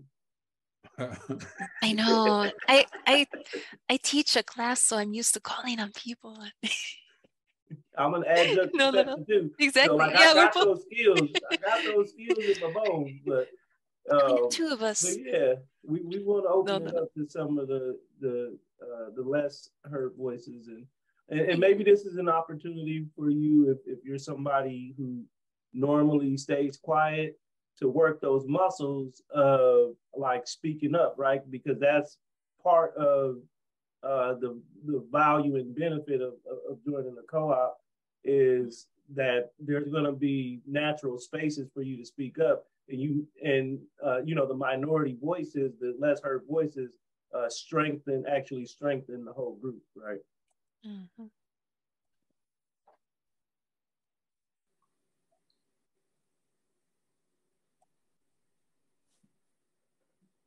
Patrick, I see you're off mute. Do you want to share? Yeah, I'll jump in. I think as a worker, there was a tendency, right, if you're in a job, to say, hey, that's not my problem. Like, I'm just a worker. I'm showing up. I'm getting paid. So when you make that switch to ownership, right, you have to take that ownership mentality. I think that's tough. And, like, for me, it manifests in, I used to say, hey, like, oh, that sucks. Like, that part of my job just sucks. Or, like, this is not going well. Someone should do something about that. And I was like, oh, I'm that someone. No, right? And then, but that's kind of also empowering, right? Because you can shape it the way you want. So, it's a give and a take. You talked about with the empathy of understanding the role as a worker, but also understanding your role as a leader. I don't know. It's a new paradigm, so it's cool. No, you're exactly right. Thank you. It's a whole different mindset. We're actually taught to be employees, like through school, through like college, through everything. We're not taught to be owners, right? It's looked at as something that is, that's a privilege for only a select few, or if you're smart enough, or if you have the right kind of business education and all of these fake things, right?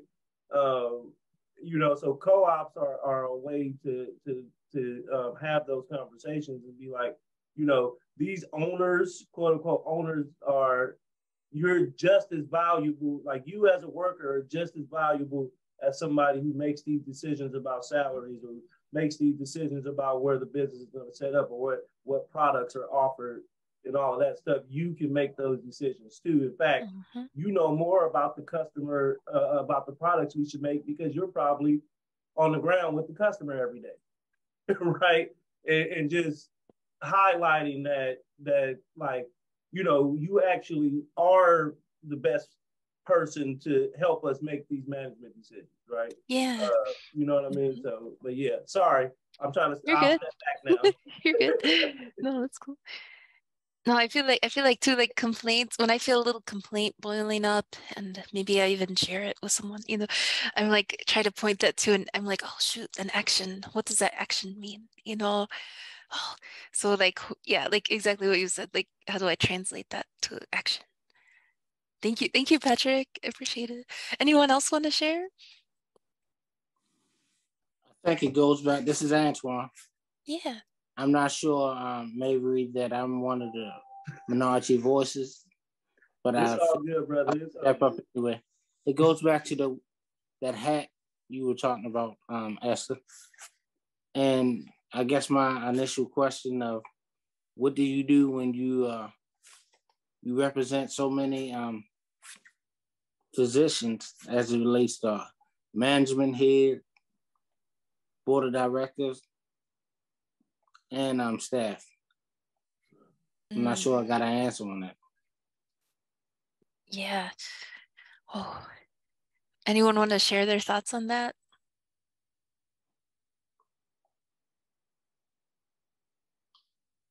Can I give you an example? Yeah, maybe examples are great. Yeah. Maybe that pricks one of my fellow classmates to contextualize what I'm trying to say. I was on the board of, I don't even want to name the organization, but it was a housing organization. And one of the homeowners was complaining about her house being in disarray, but it wasn't from wear and tear.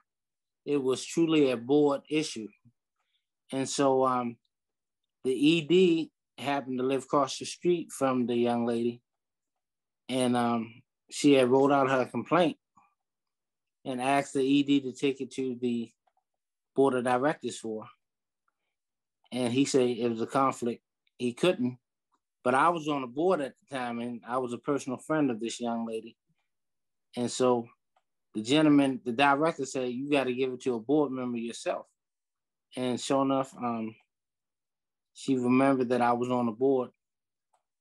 And right in front of the guy, right on the street corner, she handed me the letter, of which I did take it to the board, but it went absolutely nowhere. But it was very conflictual. Relationships were dangerously canceled as a result of that exchange and as a result of that incident. I felt very weird. It's a lesson I'm still trying to mull over in my mind and figure out what would I do differently and what lessons I should learn from that. Here's how I would answer that. I think it goes back to what Sister Lakeisha was bringing up earlier, is those community agreements and different things that like that, where it's decided by the group at some point ahead of time that it's in black and white. These are our agreements. This is how we said we were going to conduct ourselves. These are the processes or whatever. And being able to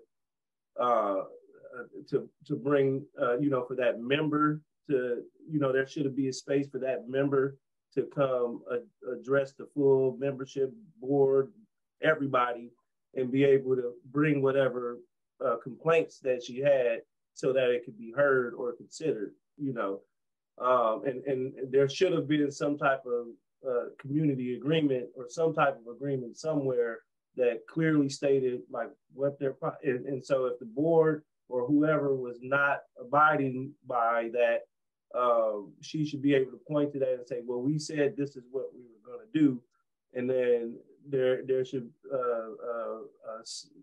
somebody on that board should have been able to address that and say, no, well, like we said, this is how we're going to handle things. So you got to really have like those community agreements in place, so that there's somewhere we can point as the harmed party to say, we said we're going to do this and we're not living up to the values of our organization, right? And unfortunately, sometimes businesses don't work. Sometimes co-ops don't work. Sometimes people just don't get along, and there's really nothing you could do about that. Sometimes things just fail, and it just is what it is, and like you're doing, Wendell, just continue to think through it and figure out like what you can learn from that and how you can apply it to your next cooperative venture. Or Yes, like, yeah. Mm-hmm. But I just want to react to what you said. Definitely, there was not a agreement or some guardrails in place to handle that type of situation. I can tell you that from the start. And it was very much executive director led, which is the question that I was asking Esther. Mm-hmm. What happens when the manager operates more like the board of directors? Okay. Yeah, it's coming together. I see what you mean. Yeah. Yeah. I think it can help to bring in an outside facilitator too. If they're it can be very hard. It can be very hard when a manager starts kind of taking ownership over things that they, maybe shouldn't properly. So, or they aren't listening to what the members' needs are or interests are. And actually, I think that is partly where worker owner education comes in, because I think that can help people build a stronger voice in case and understand how it looks in practice, and this is not like a set answer. There isn't a great response. I wrote like sometimes what you got to do is like just do your best in that situation, and then in the future move on to co-create a new process for that situation if it comes up again. And it can be very messy and hard. I'm kind of going through that myself with another group I'm part of right now, like the board I'm part of. So I feel that, like it can be very challenging to navigate these things. So I appreciate your sharing. I appreciate y'all help on that. No, these are great questions. I also wanted, another thing kind of stood out to me too, is like, I always trying to reground myself in the 7 cooperative principles and how we're embodying that in like what everything we're doing. So principle number 1 is open and voluntary participation, right? Just like earlier when I asked for minority voices to like speak up, that was more about just making sure that there was space for open and voluntary participation, but nobody was forced to respond or nobody's wrong for speaking up more. The space was clearly given for others to speak up about something, so you know what I mean? It's just like doing our best to embody these principles like in everything that we do.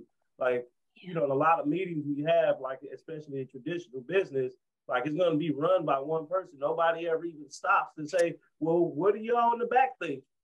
You know what I mean? Like, is any of this even resonate with you?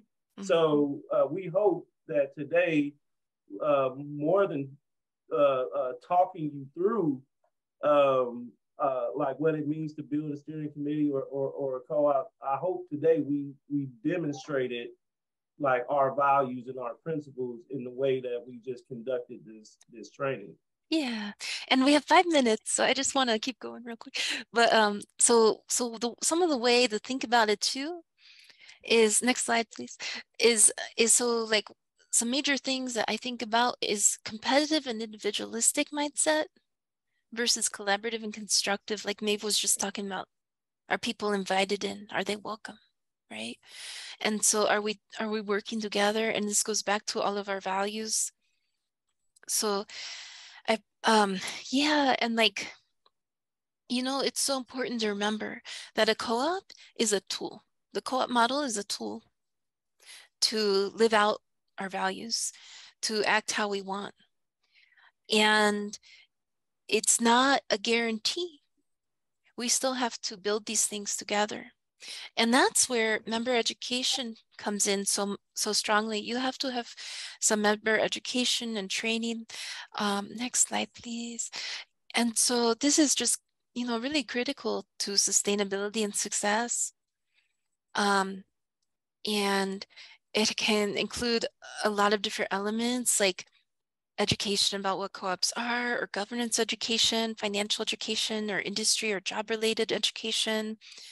And there are so many ways to do it. You can meet with people from other co-ops. This is a wonderful example, Black CoopNomics, participatory education, and attend conferences, right? So it's really critical, next slide if you don't mind, that to remember that in education that workers own the business, they democratically control it and benefit from the business, right? So you want to really think, next slide, is moving from surface level education to this meaningful member power education, which is what I think we have today, is really trying to understand what does that look like. And I have a list here of questions that you can think through on your own or with your co-op. I think we'll probably share this slideshow, right? Yeah, we're gonna share it. We're gonna share it. So you can look at this later.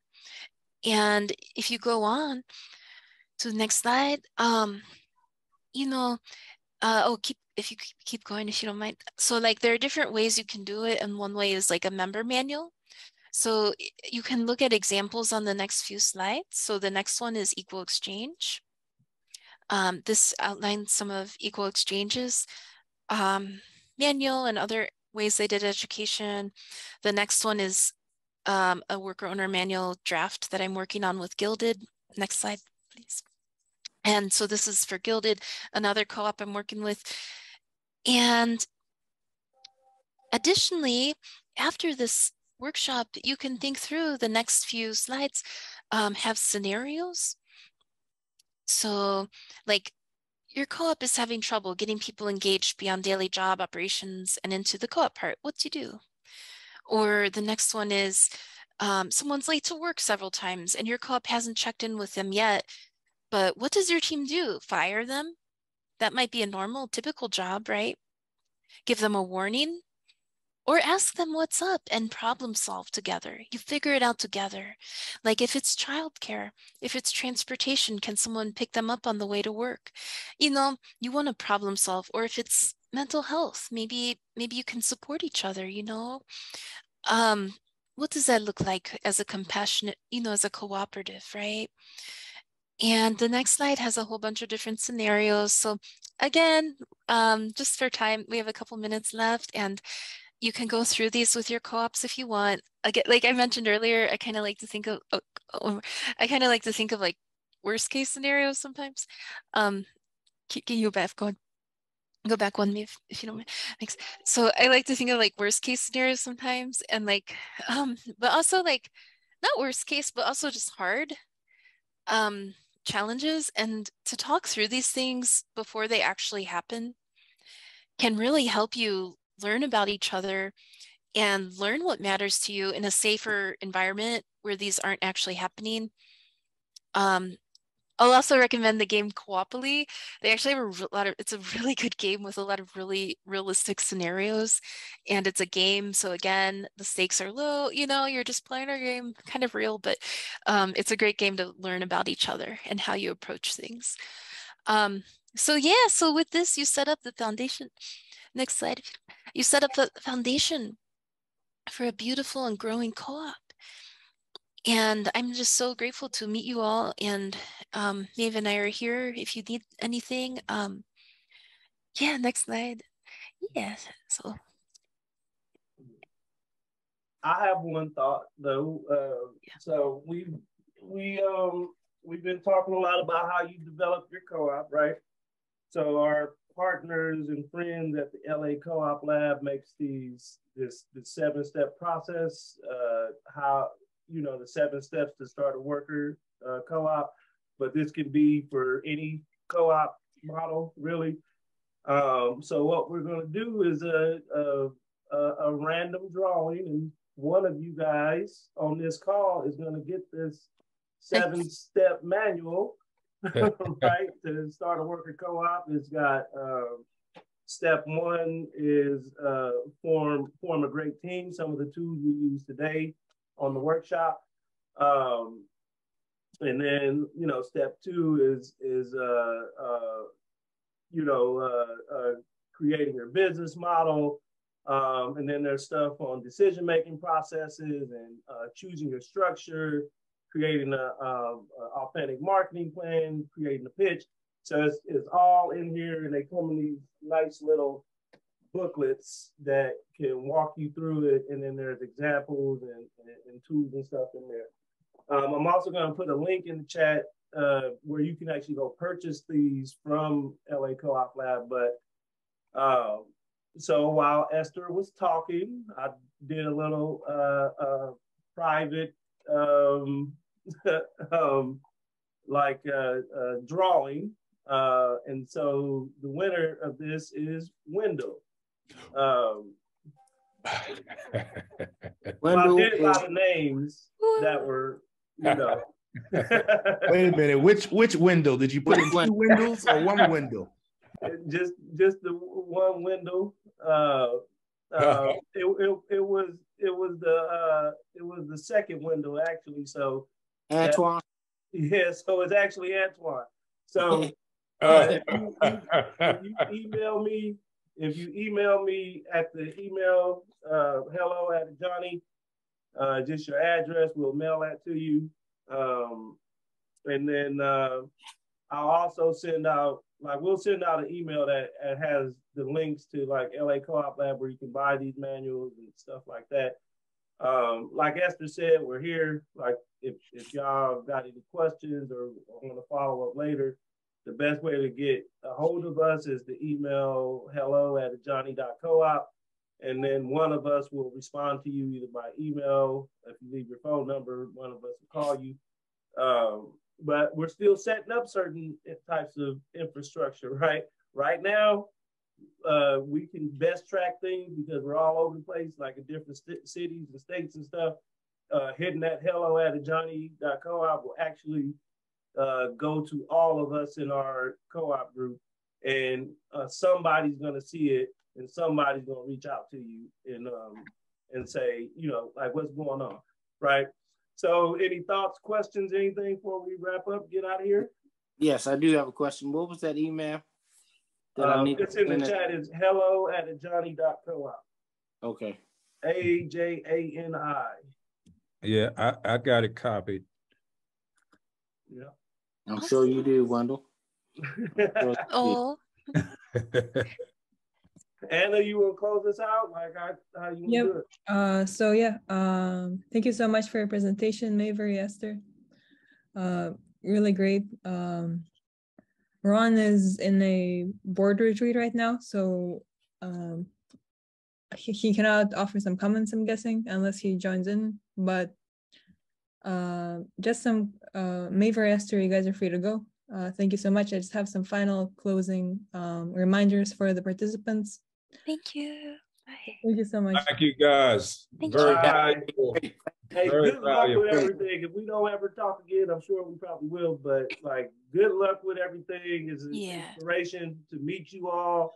You all are literally the reason we formed. You know, we couldn't see you at the time, you know, but just know that like our co-op formed because we knew that there were people like you out there that we could probably help, you know. And so thank you for helping us like manifest our dreams and things like that. And we really appreciate your time. So, you know, good luck with everything. Yeah, I appreciate you. Thank you so much. Thank you so much. Take care. Thank you, Anna. Thanks. So just 3 reminders. First of all, if your team has not yet sent me over your bio and picture, please do so. If your team still has some homework assignments you're working on, just a reminder to finish those up and send them over to me as well. And I believe everyone in this group scheduled one-on-ones with Ron already. So yep, we're all set on that. So yep, that's all. Thank you so much, everyone, and I hope you have a great rest of your weekend. Thank you. Thank you. Elder Holmes. Hmm?